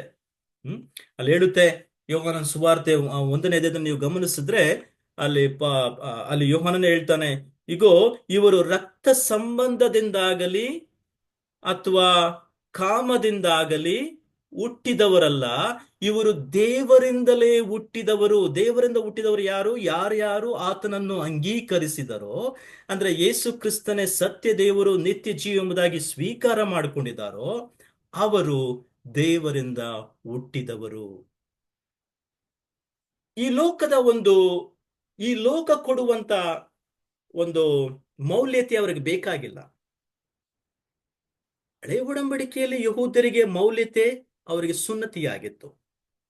ಸುನ್ನತಿಯ ಮೂಲಕವಾಗಿ ತಮ್ಮ ದೇವರಿಗೆ ಆ ಒಂದು ಒಡಂಬಡಿಕೆಯ ವಿಧೇಯತೆ ನಾವು ತೋರಿಸ್ತಾ ಇದ್ರು. ಆದ್ರೆ ಸುನ್ನತಿಯೇ ಅವರನ್ನು ರಕ್ಷಿಸಲಿಲ್ಲ. ಚೆನ್ನಾಗಿ ಅರ್ಥ ಮಾಡ್ಕೊಳ್ಳಿ, ಸುನ್ನತಿ ಅವರನ್ನು ರಕ್ಷಿಸಲಿಲ್ಲ. ಸುನ್ನತಿ ಕೇವಲ ಒಡಂಬಡಿಕೆಯ ಸೂಚನೆ ಅಷ್ಟೇ. ಸುನ್ನತಿ ಅವರನ್ನ ರಕ್ಷಣೆ ಮಾಡಲಿಲ್ಲ. ಆ ನಿಜ ದೇವರಾಗಿರ್ತಕ್ಕಂಥ ಯೆಹೋವ ದೇವರಲ್ಲಿ ಅವರು ನಂಬಿಕೆ ಇಡಬೇಕಾಗಿತ್ತು, ಆತನನ್ನು ಹಿಂಬಾಲಿಸಬೇಕಾಗಿತ್ತು, ಆತನ ಆಜ್ಞೆಗಳಿಗೆ ತಕ್ಕಂತೆ ಅವ್ರು ನಡಿಬೇಕಾಗಿತ್ತು. ಅದೇ ನಿಜವಾದಂತ ರಕ್ಷಣೆ. ಆದ್ರೆ ಸುನ್ನತಿ ಅವರನ್ನು ರಕ್ಷಿಸಲಿಲ್ಲ. ನಮಗೂ ಕೂಡ ಹೊರಗಡೆ ಮಾಡುವಂತ ಈ ಕಾರ್ಯ ಸುನ್ನತಿ ಯಾವುದೇ ಕಾರಣಕ್ಕೂ ಯಾವ ಮನುಷ್ಯನನ್ನು ರಕ್ಷಿಸುವುದಿಲ್ಲ. ಕೇವಲ ಯೇಸು ಕ್ರಿಸ್ತನು ಮಾಡುವಂತ ಹೃದಯದ ಸುನ್ನತಿ, ಹೃದಯದ ಕಾರ್ಯ ಅದೇನೆಂದ್ರೆ ಪರಿವರ್ತನೆ, ಒಳಗಿನ ಪರಿವರ್ತನೆ ಮೂಲಕವಾಗಿ ರಕ್ಷಣೆ. ನಾವು ನೋಡ್ಕೊಂಡ್ವಿ, ಒಂದು ಕಾಲದಲ್ಲಿ ನಮಗೆ ಮೆಸ್ಸಿಯನು ಇರಲಿಲ್ಲ, ಬರಬೇಕಾದಂತ ಮೆಸ್ಸಿಯನು ನಮಗೆ ಇರಲಿಲ್ಲ. ಆದ್ರೆ ಈಗ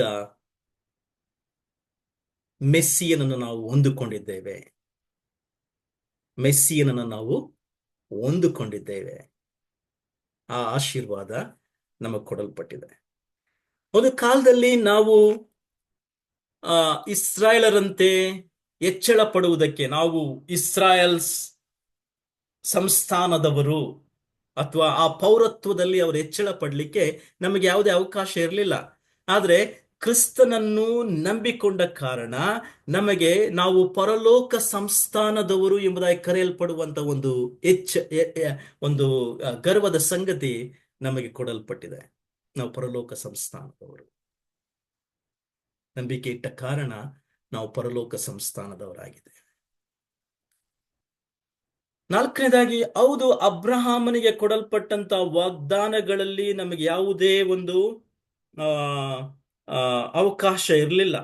ಆದ್ರೆ ಕ್ರಿಸ್ತನ ಮೂಲಕವಾಗಿ ಈಗ ಆತ್ಮಿಕ ದೃಷ್ಟಿಯಲ್ಲಿ ನಾವು ತೆಗೆದುಕೊಂಡ್ರೆ ನಾವು ಕೂಡ ಅಬ್ರಹಾಮನ ಸಂತಾನದವರಾಗಿದ್ದೇವೆ.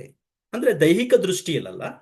ದೈಹಿಕ ದೃಷ್ಟಿಯಲ್ಲಿ ಯಹೂದ್ಯರು ಯಹೂದ್ಯರೇ, ಅನ್ಯ ಜನಗಳು ಅನ್ಯ ಜನಗಳೇ. ಆದ್ರೆ ಅನ್ಯ ಜನಗಳಲ್ಲಿ ಯಾರ್ಯಾರು ಯೇಸು ಕ್ರಿಸ್ತನನ್ನು ಅಂಗೀಕಾರ ಮಾಡಿಕೊಂಡಿದ್ದಾರೋ ಆತ್ಮಿಕ ದೃಷ್ಟಿಯಲ್ಲಿ ಅಬ್ರಹಾಮನ ಸಂತಾನದವರು ಎಂಬುದಾಗಿ ಪೌಲ ಗಲಾತ್ಯದವರಿಗೆ ಬರೆದಂತ ಪತ್ರಿಕೆಯಲ್ಲೂ ಕೂಡ ಅದನ್ನು ಸ್ಪಷ್ಟವಾಗಿ ತಿಳಿಸ್ತಾನೆ. ಹೌದು, ಒಂದು ದಿನ ನಮಗೆ ನಿರೀಕ್ಷೆ ಇರಲಿಲ್ಲ, ನಿರೀಕ್ಷೆ ಇಲ್ಲದವ್ರು ನಾವಾಗಿದ್ವಿ. ಆದ್ರೆ ಈಗ ನಿರೀಕ್ಷೆಯ ಮಹಿಮೆಯ ನಿರೀಕ್ಷೆ ಆಗಿರ್ತಕ್ಕಂಥ ಯೇಸು ಕ್ರಿಸ್ತನನ್ನು ನಾವು ಹೊಂದಿಕೊಂಡಿದ್ದೇವೆ. ಅಷ್ಟೇ ಅಲ್ಲ, ಈ ಮಹಿಮೆಯ ನಿರೀಕ್ಷೆಯಾಗಿರ್ತಕ್ಕಂಥ ಯೇಸು ಕ್ರಿಸ್ತನನ್ನು ನಾವು ಅಪೇಕ್ಷಿಸ್ತಾ ಇದ್ದೇವೆ. ಆತನ ಬರೋಣಕ್ಕೋಸ್ಕರ, ಆತನು ಬಂದ ಮೇಲೆ ಮಾಡುವಂತ ಎಲ್ಲಾ ಸರಿ ಮಾಡುವಂತ ಎಲ್ಲಾ ಕಾರ್ಯಗಳಿಗೋಸ್ಕರ ನಾವು ನಿರೀಕ್ಷಿಸ್ತಾ ಇದ್ದೇವೆ, ಅಪೇಕ್ಷಿಸ್ತಾ ಇದ್ದೇವೆ. ಸೊ ಆ ನಿರೀಕ್ಷೆ ಪ್ರತಿಯೊಬ್ಬ ಕ್ರಿಸ್ತನಲ್ಲಿ ಪ್ರತಿಯೊಬ್ಬ ವಿಶ್ವಾಸಿಗೆ ಕೊಡಲ್ಪಟ್ಟಿದೆ. ಹೌದು, ಒಂದಿನದಲ್ಲಿ ನಾವು ದೇವರನ್ನರಿಯದವರು, ದೇವರಿಲ್ಲದವರಾಗಿ ಈ ಲೋಕದಲ್ಲಿ ಜೀವಿಸ್ತಾ ಇದ್ವಿ. ಆದ್ರೆ ಈಗ ಈ ಸತ್ಯ ದೇವರಾಗಿರ್ತಕ್ಕಂಥ, ಜೀವವುಳ್ಳ ದೇವರಾಗಿರ್ತಕ್ಕಂಥ ದೇವರನ್ನು ಯೇಸು ಕ್ರಿಸ್ತನ ಮೂಲಕವಾಗಿ ನಾವು ಕಂಡುಕೊಂಡಿದ್ದೇವೆ. ಅದನ್ನೇ ಪೌಲ 13ನೇ ವಚನದಿಂದ ನಮಗೆ ಗೋಚರ ಪಡಿಸ್ತಾ ಹೋಗ್ತಾನೆ. ನಾನು ಓದ್ತೇನೆ, ಗಮನಿಸಿ ಇಲ್ಲಿ. ಈಗಲಾದರೂ ಮೊದಲು ದೂರವಾಗಿದ್ದ ನೀವು ಕ್ರಿಸ್ತ ಯೇಸುವನ್ನು ಸೇರಿದವರಾಗಿದ್ದು ಆತನ ರಕ್ತದ ಮೂಲಕವಾಗಿ ಸಮೀಪಸ್ಥರಾಗಿದ್ದೀರಿ. ಚೆನ್ನಾಗಿ ಅರ್ಥ ಮಾಡ್ಕೊಳ್ಳಿ, ನಾವು ಹೇಗೆ ದೇವರಿಗೆ ಸಮೀಪಸ್ಥರಾದ್ವಿ? ಯೇಸು ಕ್ರಿಸ್ತನ ರಕ್ತದ ಮೂಲಕವಾಗಿ. ರಕ್ತ ಎಂಬುದಾಗಿ ಪೌಲ ಹೇಳುವಾಗ ಶಿಲುಬೆಯ ಕಾರ್ಯದ ಮೂಲಕವಾಗಿ, ಯೇಸು ಕ್ರಿಸ್ತನ ಮರಣದ ಮೂಲಕವಾಗಿ, ಆತನ ಶ್ರೇಷ್ಠವಾದಂತ ಶಿಲುಬೆಯ ಸಂಧಾನದ ಕಾರ್ಯದ ಮೂಲಕವಾಗಿ ನಾವು ಇವಾಗ ದೇವರಿಗೆ ಸಮೀಪಸ್ಥರಾಗಿದ್ದೇವೆ. ದೂರವಾಗಿದ್ವಿ, ಈಗ ಸಮೀಪಸ್ಥರಾಗಿದ್ದೇವೆ. ಈಗ 14ನೇ ವಚನ, ನಿಮ್ಮನ್ನು ನಮ್ಮನ್ನು ಒಂದು ಮಾಡಿದವನಾದ ಆತನೇ ನಮಗೆ ಸಮಾಧಾನ ಕರ್ತೃವಾಗಿದ್ದಾನೆ. ಈಗ ನಿಮ್ಮನ್ನು ನಮ್ಮನ್ನು ಅಂತ ಪೌಲ ಇಲ್ಲಿ ತಿಳಿಸುವಾಗ, ನಾವು ಯಹೂದ್ಯರು ಅನ್ಯ ಜನರನ್ನು ಸಂಪೂರ್ಣವಾಗಿ ಸ್ವೀಕಾರ ಮಾಡಿಕೊಳ್ತಾ ಇರಲಿಲ್ಲ. ಆದ ಕಾರಣ ಅನ್ಯ ಜನಗಳು ಯಹೂದ್ಯರನ್ನು ದ್ವೇಷಿಸ್ತಾ ಇದ್ರು. ಇವರ ಮಧ್ಯದಲ್ಲಿ ದ್ವೇಷ, ಕಲಹ ಬಹಳ ಕಾಲ ಇದ್ದ ಕಾರಣ ನಾವು ಗಮನಿಸ್ತೇವೆ ಅವರು ದೂರವಾಗಿದ್ರು. ಆದ್ರೆ ಈಗ ಅವರು ಸಮೀಪಸ್ಥರಾಗಿದ್ದಾರೆ ಯೇಸು ಕ್ರಿಸ್ತನ ಶಿಲುಬೆಯ ಕಾರ್ಯದ ಮೂಲಕ. ಯಾಕಂದ್ರೆ ಯೇಸು ಕ್ರಿಸ್ತನೊಬ್ಬನೇ ನಮಗೆ ಸಮಾಧಾನ ಕರ್ತೃವಾಗಿದ್ದಾನೆ ಎಂಬುದಾಗಿ ಪೌಲ ಇಲ್ಲಿ ತಿಳಿಸ್ತಾನೆ. ಹಾಗೆ ಗಮನಿಸಿ, ಆತನು ತನ್ನ ಶರೀರವನ್ನು ಸಮರ್ಪಿಸಿದ್ದರಲ್ಲಿ, ಅಂದ್ರೆ ಯೇಸು ಕ್ರಿಸ್ತನ ಬಗ್ಗೆ ತನ್ನ ಶರೀರವನ್ನು ಸಮರ್ಪಿಸಿದ್ದರಲ್ಲಿ ವಿಧಿರೂಪವಾದ ಆಜ್ಞೆಗಳುಳ್ಳ ಧರ್ಮಶಾಸ್ತ್ರವನ್ನು ತೆಗೆದು ಹಾಕಿ, ಅಂದ್ರೆ ಹಳೆ ಒಡಂಬಡಿಕೆ ಇನ್ನು ಮೇಲೆ ಇಲ್ಲ ಎಂಬುದಾಗಿ ಅರ್ಥ ಅಲ್ಲ. ಇಲ್ಲಿ ಅರ್ಥ ಏನಂದ್ರೆ, ಯೇಸು ಕ್ರಿಸ್ತನು ನಮ್ಮ ಮೇಲೆ ಹೊರಲಾಗದಂತ ಯಾವುದೇ ಆಜ್ಞೆಗಳನ್ನು ಹಾಕುವುದಿಲ್ಲ. ಯಹೂದ್ಯರು ಏನ್ ಮಾಡಿದ್ರಂದ್ರೆ, ಜನರು ಹೊರಲಾಗದಂತ ಆಜ್ಞೆಗಳನ್ನು ಜನರ ಮೇಲೆ ಹಾಕ್ತಾ ಇದ್ರು. ವಿಶೇಷವಾಗಿ ಪರಿಸಾಯರ ನೀವು ಗಮನಿಸಿದ್ರೆ, ಯೇಸು ಕ್ರಿಸ್ತನ ದಿನಮಾನಗಳಲ್ಲಿ ಪರಿಸಾಯರು ಏನ್ ಮಾಡ್ತಿದ್ರು ಅಂದ್ರೆ, ಸುಮಾರು ಹಳೆ ಒಡಂಬಡಿಕೆಯಲ್ಲಿ ಆ ಅಂಕಿ ಅಂಶಗಳ ಪ್ರಕಾರ ಸುಮಾರು 613 ಆಜ್ಞೆಗಳಿದ್ದಾವೆ ಎಂಬುದಾಗಿ ಜನ ಹೇಳ್ತಾರೆ. ಇರಬಹುದು. ಸೊ ಈ ಎಲ್ಲಾ 613 ಆಜ್ಞೆಗಳನ್ನು ನೆರವೇರಿಸಬೇಕು, ನೀವು ಮೋಶೆಯ ಧರ್ಮಶಾಸ್ತ್ರದ ಪ್ರಕಾರವೇ ಜೀವಿಸಬೇಕು ಎಂಬುದಾಗಿ ಜನರ ಮೇಲೆ ಹೊರೆ ಹಾಕ್ತಾ ಇದ್ರು. ಸೊ ಕ್ರಿಸ್ತನು ಕ್ರಿಸ್ತನ ಅನ್ಯ ಜನರಿಂದ ಬಂದಂತ ಯಾವುದೇ ವ್ಯಕ್ತಿ ಆಗಲಿ ಯೇಸು ಕ್ರಿಸ್ತನನ್ನು ಅಂಗೀಕಾರ ಮಾಡಿಕೊಳ್ಳುವಾಗ ಆ ಹೊರೆ ಏನು ಅವ್ರು ಹೊರಬೇಕಾಗಿಲ್ಲ. ಯಹೂದರೇ ಆಗ್ಲಿ ಆ ಹೊರೆಯನ್ನು ಹೊರಬೇಕಾಗಿಲ್ಲ. ಇದು ಒಂದು ಸಮಸ್ಯೆ ಆಗಿತ್ತು. ಯಾವಾಗಂದ್ರೆ ಆದಿ ಸಭೆಯಲ್ಲಿ ಒಂದು ಸಮಸ್ಯೆ. ಅಪೊಸ್ತಲರ ಕೃತ್ಯ 15ನೇ ಅಧ್ಯಾಯಕ್ಕೆ ನೀವು ಬರುವಾಗ ನಿಮ್ಗೆ ಚೆನ್ನಾಗಿ ಅರ್ಥ ಆಗುತ್ತೆ. ಒಂದು ಪಂಗಡ ಅಲ್ಲಿ ಬಂದು, ಯಹೂದ್ಯ ಮತದಿಂದ ಬಂದಂತ ಒಂದು ಪಂಗಡ ಬಂದು ಹೇಳ್ತಾ ಇದ್ದಾರೆ, ಈಗ ಮೋಶೆಯ ಧರ್ಮಶಾಸ್ತ್ರ, ನೀವು ಯೇಸು ಕ್ರಿಸ್ತನ್ ನಂಬುವಂಥದ್ದು ಅಷ್ಟೇ ಸಾಕಾಗೋದಿಲ್ಲ, ಮೋಶೆಯ ಧರ್ಮಶಾಸ್ತ್ರದ ಪ್ರಕಾರ ಕೂಡ ನೀವು ನೀವು ಆ, ಮೋಶೆ ಧರ್ಮಶಾಸ್ತ್ರವನ್ನು ಕೂಡ ನೀವು ನೆರವೇರಿಸಬೇಕು ಎಂಬುದಾಗಿ ಅವರು ಒತ್ತಡ ಆಗ್ತಾ ಇದ್ರು. ಸೊ ಅಲ್ಲಿ ಅವರು ಒಂದು ಸಭೆಯಾಗಿ ಸೇರಿ ಬರ್ತಾರೆ. ಯಾಕೋಬ, ಪೇತ್ರ, ಪೌಲ ಮತ್ತೆ ಬರ್ನಬ ಇವರೆಲ್ಲರೂ ಒಂದು ಸಭೆಯಾಗಿ ಸೇರಿ ಬರ್ತಾರೆ. ಯೆರೂಸಲೇಮಿನಲ್ಲಿ ಸೇರಿ ಬಂದು ಅದನ್ನ ಅಲ್ಲಿ ಅವರು ಸರಿಪಡಿಸ್ತಾರೆ. ಇನ್ನು ಮೇಲೆ ನಾವು ಮೋಶೆಯ ಧರ್ಮಶಾಸ್ತ್ರವನ್ನು ಹೊರೆಯನ್ನಾಗಿ ನಾವು ತೆಗೆದುಕೊಳ್ಳುವುದು ಬೇಡ. ಆದ್ರೆ ನಾವು ಆ ದೇವರು ನಮಗೆ ತನ್ನ ವಾಕ್ಯದಿಂದ ಏನನ್ನು ಆ ಆ ನೆರವೇರಿಸಬೇಕೆಂಬುದಾಗಿ ಅಪೇಕ್ಷಿಸ್ತಾನೋ ಅದನ್ನು ನಾವು ನೆರವೇರಿಸೋಣ. ಆದ್ರೆ ಹೊರೆಯನ್ನಾಗಿ ನಾವು ತೆಗೆದುಕೊಳ್ಳುವುದು ಬೇಡ ಎಂಬುದಾಗಿ. ಸೊ ಆಜ್ಞೆಗಳನ್ನು, ಧರ್ಮಶಾಸ್ತ್ರವನ್ನು ಆತನು ತೆಗೆದು ಹಾಕ್ತದೆ ಎಂಬುದಾಗಿ ಅರ್ಥ ಅಂದ್ರೆ ಹಳೆ ಒಡಂಬಡಿಕೆ ಇಲ್ಲ ಎಂಬುದಾಗಿ ಅರ್ಥ ಅಲ್ಲ. ಇಡೀ ಹಳೆ ಒಡಂಬಡಿಕೆ ನಮಗೆ ಬಹಳ ಪ್ರಾಮುಖ್ಯ. ಯಾಕಂದ್ರೆ ಹಳೆ ಒಡಂಬಡಿಕೆ ಹೊಸ ಒಡಂಬಡಿಕೆಯನ್ನು ವಿವರಿಸುತ್ತೆ. ಹೊಸ ಒಡಂಬಡಿಕೆ ಇಲ್ಲದೆ ಹಳೆ ಒಡಂಬಡಿಕೆಯನ್ನು ನಾವು ಅರ್ಥ ಮಾಡ್ಕೊಳ್ಳಕ್ ಆಗೋದಿಲ್ಲ. ಮತ್ತು ಹಳೆ ಒಡಂಬಡಿಕೆ ಮೆಸ್ಸಿಯನ ಅಪೇಕ್ಷೆಯನ್ನು ಬಹಳ ಸ್ಪಷ್ಟವಾಗಿ ನಮಗೆ ತೋರಿಸ್ಕೊಡ್ತಾ ಇದೆ. ಆದ್ರೆ ಹಳೆ ಒಡಂಬಡಿಕೆಯ ಆಜ್ಞೆಗಳ ಕೆಳಗಡೆ ಬಂದಂತ ಯಹೂದ್ಯರ ಹಾಗೆ ನಾವು ಕೂಡ ಇನ್ನು ಮೇಲೆ ಹೊರೆಗಳನ್ನು ಹೊರುವಂತ ಅವಶ್ಯಕತೆ ನಮಗೆ ಇಲ್ಲ. ಎರಡನೇದಾಗಿ ನೋಡಿ, ತೆಗೆದು ಹಾಕಿದಷ್ಟೇ ಅಲ್ಲ, ಇನ್ನೊಂದು ವಿಷಯ ಹೇಳ್ಬೇಕು.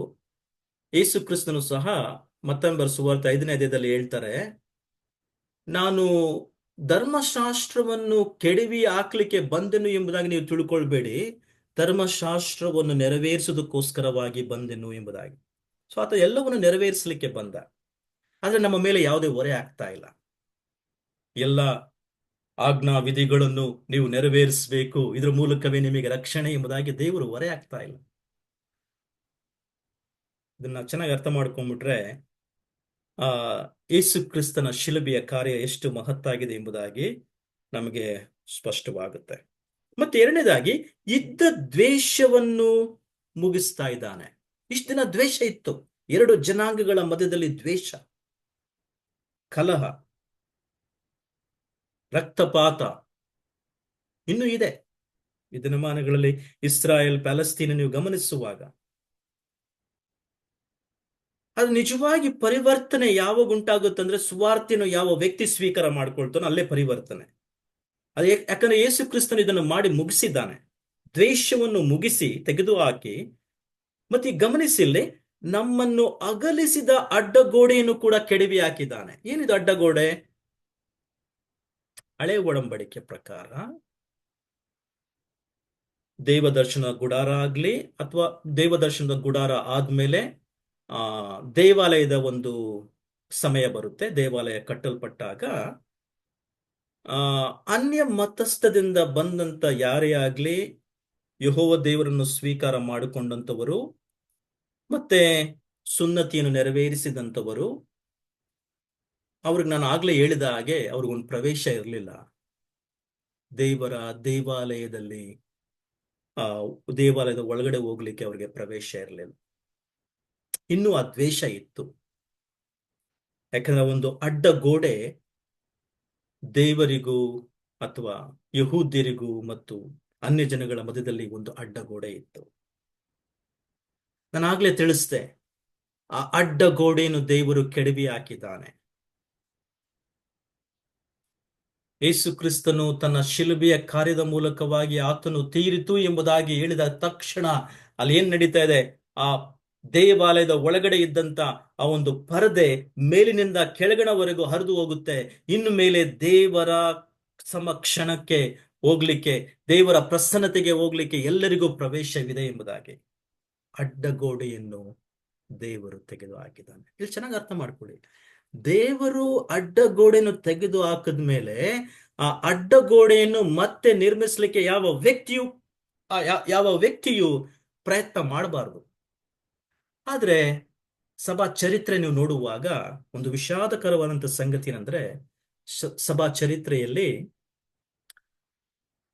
ಆ ಕ್ರಿಸ್ತ ಶಕ 7ರಿಂದ 15ನೇ ಶತಮಾನದವರೆಗೂ, 7ನೇ ಶತಮಾನದಿಂದ ಅಥವಾ 8ನೇ ಶತಮಾನದಿಂದ 15ನೇ ಶತಮಾನದವರೆಗೂ ಈ ಸಭೆಯ ಒಂದು ಚರಿತ್ರೆ ನೀವು ತೆಗೆದುಕೊಂಡ್ರೆ, ರೋಮನ್ ಕ್ಯಾಥಲಿಕ್ ಚರ್ಚ್ ಎಂಬುದಾಗಿ ನಾವು ಕರಿತೇವೆ, ಅವರು ಸರಿಯಾಗಿ ಸತ್ಯವೇ ಈ ಒಂದು ದೇವರಿಂದ ಕರೆಯಲ್ಪಟ್ಟಂತ ಸೇವಕರುಗಳು ಅಥವಾ ಸಭಾ ಸೇವಕರುಗಳು ಆ ದಿನಮಾನಗಳಲ್ಲಿ ಆ ಒಂದು ಚರಿತ್ರೆಯ ಆ ಒಂದು ಶತಮಾನಗಳ ದಿನಮಾನಗಳಲ್ಲಿ ಅವರು ಸರಿಯಾಗಿ ದೇವರ ವಾಕ್ಯದ ಬೋಧನೆ ಮಾಡ್ತಾ ಇರಲಿಲ್ಲ ಮತ್ತು ಸತ್ಯವೇದವನ್ನು ಸಾಮಾನ್ಯ ಜನರಿಗೆ ಓದಲಿಕ್ಕೆ ಅವಕಾಶ ಮಾಡಿಕೊಡ್ತಾ ಇರಲಿಲ್ಲ. ಅಷ್ಟೇ ಅಲ್ಲದೆ ದೇವರಿಗೂ ಮನುಷ್ಯರಿಗೂ ಮಧ್ಯದಲ್ಲಿ ಅವರದೇ ತರವಾದಂತ ಒಂದು ಅಡ್ಡಗೋಡೆಯನ್ನು ಅವರು ನಿರ್ಮಿಸಿದ್ರು. ದೇವರ ಬಳಿಗೆ ಬರಬೇಕಾದ್ರೆ ನೀವು ಇದನ್ನೆಲ್ಲ ನೆರವೇರಿಸಬೇಕು. ಓಕೆ, ಏನದು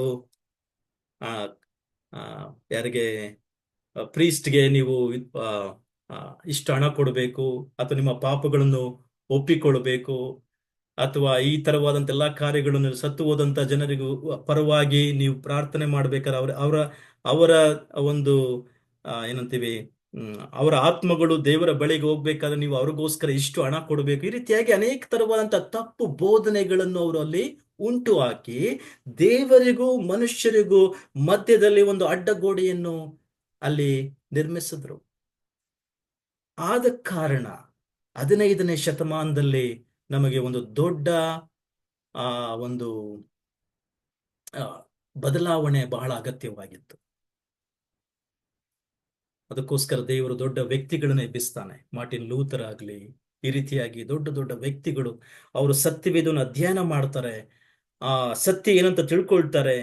ಈ ಸಭೆ ಈ 7 ಶತಮಾನಗಳವರೆಗೆ ಏನ್ ಬೋಧಿಸ್ತಾ ಇದೆ ಇದೆಲ್ಲ ತಪ್ಪಾಗಿದೆ ಎಂಬುದಾಗಿ ತಿಳ್ಕೊಂಡು ಅವರು ಜನರನ್ನು ಜಾಗೃತಿಗೆ ಅಥವಾ ಸತ್ಯದ ಜಾಗೃತಿಗೆ ನಡೆಸಲಿಕ್ಕೆ ಪ್ರಯತ್ನ ಮಾಡ್ತಾರೆ. ಆದ ಕಾರಣ ಅಲ್ಲಿಂದ ಒಂದು ದೊಡ್ಡ ಪರಿವರ್ತನೆ ಉಂಟಾಯಿತು. ಅದಕ್ಕೆ ನಾವು ಪ್ರೊಟೆಸ್ಟೆಂಟ್ ಎಂಬುದಾಗಿ ಯಾಕೆ ಕರಿತೀವಿ ಅಂದ್ರೆ, ಈ ರೋಮನ್ ಕ್ಯಾಥಲಿಕ್ ಸಭೆಯಲ್ಲಿ ಮಾಡುವಂತ ಎಲ್ಲಾ ಬೋಧನೆಗಳು ಅವು ಜನರನ್ನು ತಪ್ಪು ದಾರಿಗೆ ನಡೆಸ್ತಾ ಇತ್ತು. ಅವ್ರು ಅಂದುಕೊಂಡಿದ್ದೇನೆ ಅಂದ್ರೆ ಎಲ್ಲಾ ಕಾರ್ಯಗಳು ಮಾಡೋದ್ರ ಮೂಲಕವಾಗಿ ನಮಗೆ ರಕ್ಷಣೆ ಇದೆ ಎಂಬುದಾಗಿ ಅಂದುಕೊಂಡಿದ್ರು. ಅವೆಲ್ಲವೂ ತಪ್ಪು ಬೋಧನೆಗಳಾಗಿತ್ತು. ಅದಕ್ಕೋಸ್ಕರವಾಗಿ ಒಂದು ದೊಡ್ಡ ಪರಿವರ್ತನೆ ಅಲ್ಲಿ ಉಂಟಾಗಬೇಕಾಗಿತ್ತು. ಸೊ ಅಡ್ಡಗೋಡೆ ದೇವ್ರು ತೆಗೆದು ಹಾಕಿರುವಾಗ ಮತ್ತೆ ಅಡ್ಡಗೋಡೆನ ಉಂಟು ಮಾಡಲಿಕ್ಕೆ ಯಾವ ವ್ಯಕ್ತಿಯೂ ಪ್ರಯತ್ನ ಮಾಡಬಾರದು. ಇವತ್ತು ಸೇವೆ ಮಾಡುವಂತ ಸೇವಕರಲ್ಲಿ ನನ್ನ ಮನವಿ ಏನಂದ್ರೆ, ದೇವರ ವಾಕ್ಯವನ್ನು ಸ್ಪಷ್ಟವಾಗಿ ಜನರಿಗೆ ಬೋಧನೆ ಮಾಡ್ರಿ. ಆದರೆ ಯಾವುದೇ ಕಾರಣಕ್ಕೂ ದೇವರಿಗೂ ಅವರಿಗೂ ಮಧ್ಯದಲ್ಲಿ ಯಾವುದೇ ಅಡ್ಡಗೋಡಿನ ತರಲಿಕ್ಕೆ ಪ್ರಯತ್ನ ಮಾಡಬೇಡಿ. ಅವರು ದೇವರನ್ನ ನೇರವಾಗಿ ಪ್ರವೇಶ ಮಾಡಲಿ, ನೇರವಾಗಿ ಪ್ರಾರ್ಥನೆ ಮಾಡಲಿ, ನೇರವಾಗಿ ದೇವರ ಸಂಗಡ ಅವರಿಗೆ ಸಮಕ್ಷಮವಾದಂತ ಒಂದು ಅವಕಾಶಗಳು ಅವರು ಬೆಳೀಲಿ. ಆದರೆ ನಾವು ಸೇವೆಯಲ್ಲಿರುವಂತವರು ಅಡ್ಡಗೋಡೆ ಆಗಬಾರ್ದು ಎಂಬುದಾಗಿ ನಾನು ಹೇಳಲಿಕ್ಕೆ ಇಷ್ಟಪಡ್ತೇನೆ. ಯಾಕಂದ್ರೆ ಯೇಸು ಕ್ರಿಸ್ತನು ಆ ಅಡ್ಡಗೋಡೆಯನ್ನು ಕೆಡವಿ ಹಾಕಿದ್ದಾನೆ. ಈಗ ಎಲ್ಲರಿಗೂ ಪ್ರವೇಶ ಉಂಟಾಗಿದೆ. ಸ್ವಲ್ಪ ಸಮಯ ಮುಗೀತು. 15ನೇ ವಚನ ಗಮನಿಸಿ. ಅಲ್ಲಿ ಆತನು ಸಮಾಧಾನ ಮಾಡುವವನಾಗಿ ಉಭಯರನ್ನು ತನ್ನಲ್ಲಿ ಒಬ್ಬ ನೂತನ ಪುರುಷನನ್ನಾಗಿ ನಿರ್ಮಿಸಿದ್ದಾನೆ. ಇದೇನಂತ ನಾನು 3ನೇ ಅಧ್ಯಾಯಕ್ಕೆ ಬರುವಾಗ ವಿವರಿಸ್ತೇನೆ. ಆ ನೂತನ ಪುರುಷ ಯಾರು? ಸ್ಪಷ್ಟವಾಗಿ ಹೇಳ್ಬೇಕಂದ್ರೆ ಸಭೆ. ಈಗ ದೇವರು ಸಭೆಯನ್ನು ಯಾವ ರೀತಿಯಾಗಿ ತೆಗೆದುಕೊಂಡಿದ್ದಾನೆ ಅಂದ್ರೆ, ಕೇವಲ ಅನ್ಯ ಜನಗಳು ಅಷ್ಟೇ ಅಲ್ಲ, ಯಹೂದ್ಯರು ಅನ್ಯರು ಅವರು ಒಂದಾಗಿದ್ದಾರೆ, ಒಂದೇ ದೇಹವಾಗಿದ್ದಾರೆ. ಇದು ನೂತನ ಪುರುಷ. ಇದನ್ನು ನಾವು 3ನೇ ಅಧ್ಯಾಯಕ್ಕೆ ಬರುವಾಗ ಈ ವಿವರಣೆಯನ್ನು ನಾನು ತೆಗೆದುಕೊಂಡು, ಅಂದ್ರೆ ಈ 15ನೇ ವಚನ ತೆಗೆದುಕೊಂಡು 3ನೇ ಅಧ್ಯಾಯವನ್ನು ನಾನು ಸ್ಪಷ್ಟವಾಗಿ ನಿಮಗೆ ವಿವರಿಸಲಿಕ್ಕೆ ಪ್ರಯತ್ನ ಮಾಡ್ತೇನೆ. ಅದು ಇವತ್ತು ಕಲ್ತ್ಕೊಂಡಿದ್ದೇವೆ. ಕ್ರಿಸ್ತನಲ್ಲಿ ನಮಗೆ ಒಂದು ನೂತನವಾದಂತ ಗುರುತು ಕೊಡಲ್ಪಟ್ಟಿದೆ. ಇದೇಗೆ ಸಾಧ್ಯವಾಯಿತು? ಯೇಸು ಕ್ರಿಸ್ತನ ಶಿಲುಬೆಯ ಸಂಧಾನದ ಕಾರ್ಯದ ಮೂಲಕವಾಗಿ. ಆದ ಕಾರಣ ಈ ಸಂಧಾನದ ಸುವಾರ್ತೆ ನಮ್ಮನ್ನು ಪರಿವರ್ತನೆಗೊಳಿಸಿದ್ರೆ, ಇನ್ನು ಮೇಲೆ ನಾವು ನಮ್ಮನ್ನು ದ್ವೇಷಿಸುವವರನ್ನು ಪ್ರೀತಿಸ್ತೇವೆ. ಎಲ್ಲಿ ದ್ವೇಷವಿದೆಯೋ ಅಲ್ಲಿ ಪ್ರೀತಿಯನ್ನು ಹುಟ್ಟು ಹಾಕ್ಲಿಕ್ಕೆ ಪ್ರಯತ್ನ ಮಾಡ್ತೇವೆ. ಜನಗಳ ಮಧ್ಯದಲ್ಲಿ ಯಾವುದೇ ತಾರತಮ್ಯಗಳನ್ನು, ಭೇದ ಭಾವಗಳನ್ನು ಅಥವಾ ಸಂಘರ್ಷಗಳನ್ನು, ಕಲಹಗಳನ್ನು, ಯುದ್ಧಗಳನ್ನು ಉಂಟು ಮಾಡಲಿಕ್ಕೆ ನಾವು ಕಾರಣ ಆಗೋದಿಲ್ಲ. ಪರಿಹಾರವನ್ನು ಉಂಟು ಮಾಡಲಿಕ್ಕೆ ಪ್ರಯತ್ನ ಮಾಡ್ತೇವೆ. ಕಾರಣ ಏನಂದ್ರೆ, ಯೇಸು ಕ್ರಿಸ್ತನ ಸುವಾರ್ತೆ ಒಂದೇ ಅದನ್ನು ತೆಗೆದುಕೊಂಡು ಬರಲಿಕ್ಕೆ ಸಾಧ್ಯ. ಇವುಗಳನ್ನು ನಾವು ನಮ್ಮ ಮನಸ್ಸಿನಲ್ಲಿ ಇಟ್ಟುಕೊಂಡು ಮುಂದಿನ ಸಮಯಕ್ಕೆ ಬರುವಾಗ ಮುಂದಿನ ಭಾಗಕ್ಕೆ ನಾವು ಹೋಗೋಣ. ಒಂದು ಚಿಕ್ಕ ಪ್ರಾರ್ಥನೆ ಮಾಡ್ತೇನೆ. ಅದಾದ ಮೇಲೆ ನೀವೆಲ್ಲರೂ ನನ್ನ ಜೊತೆಗಿದ್ರೆ ಕೆಲವು ಸಮಯ ಪ್ರಾರ್ಥನೆಯಲ್ಲಿ ಕಳೀಲಿಕ್ಕೆ ನಾವು ಪ್ರಯತ್ನ ಮಾಡೋಣ. ಒಂದು ಪ್ರಾರ್ಥನೆ. ಪ್ರೀತಿಯುಳ್ಳ ದೇವರೇ, ನಿನ್ನ ಅದ್ಭುತವಾದಂತಹ ವಾಕ್ಯ ಭಾಗಕ್ಕಾಗಿ ಸ್ತೋತ್ರ. ದೇವರೇ, ಈ ಸಂಧಾನದ ಕಾರ್ಯವನ್ನು ನಾವು ಯಾವ ಮನುಷ್ಯನು ಮಾಡಲಿಕ್ಕೆ ಅಸಾಧ್ಯ.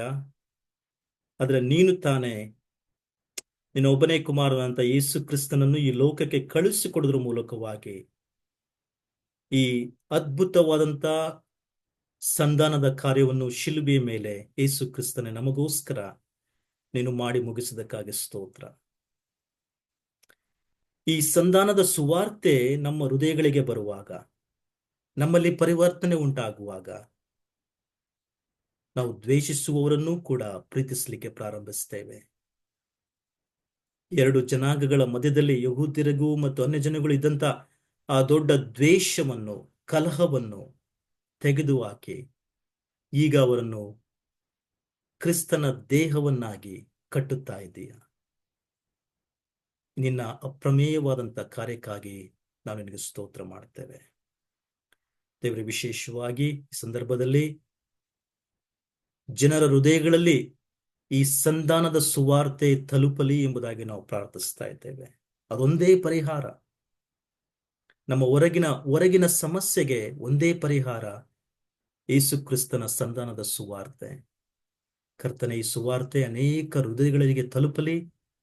ಅನೇಕರು ತಮ್ಮ ಪಾಪದ ಅರಿವಿಕೆಗೆ ಬರಲಿ, ತಮ್ಮ ಪಾಪಗಳನ್ನು ಒಪ್ಪಿಕೊಳ್ಳಲಿ, ನಿನ್ನೊಟ್ಟಿಗೆ ಸಂಧಾನವಾಗಲಿ ಮತ್ತು ಅನೇಕರು ರಕ್ಷಣೆ ಮಾರ್ಗಕ್ಕೆ ಬರಲಿ ಎಂಬುದಾಗಿ ನಾವು ಪ್ರಾರ್ಥಿಸ್ತಾ ಇದ್ದೇವೆ. ಈ ಸಂಧಾನ ಸುವಾರ್ತೆಯನ್ನು ಕೇಳಿ ಸ್ವೀಕರಿಸಿದಂತ ನಾವುಗಳು ದೇವರೇ, ಅನೇಕರಲ್ಲಿ ದೇವರೊಟ್ಟಿಗೆ ಸಂಧಾನವಾಗುವಂತೆ, ಈ ಸುವಾರ್ತೆ ತೆಗೆದುಕೊಂಡು ಹೋಗಿ ಸಾರುವಂತೆ ನಮ್ಮನ್ನು ಸಾಧನಗಳನ್ನಾಗಿ ಉಪಯೋಗ ಮಾಡೆಂಬುದಾಗಿ ನಾವು ಪ್ರಾರ್ಥಿಸ್ತಾ ಇದ್ದೇವೆ.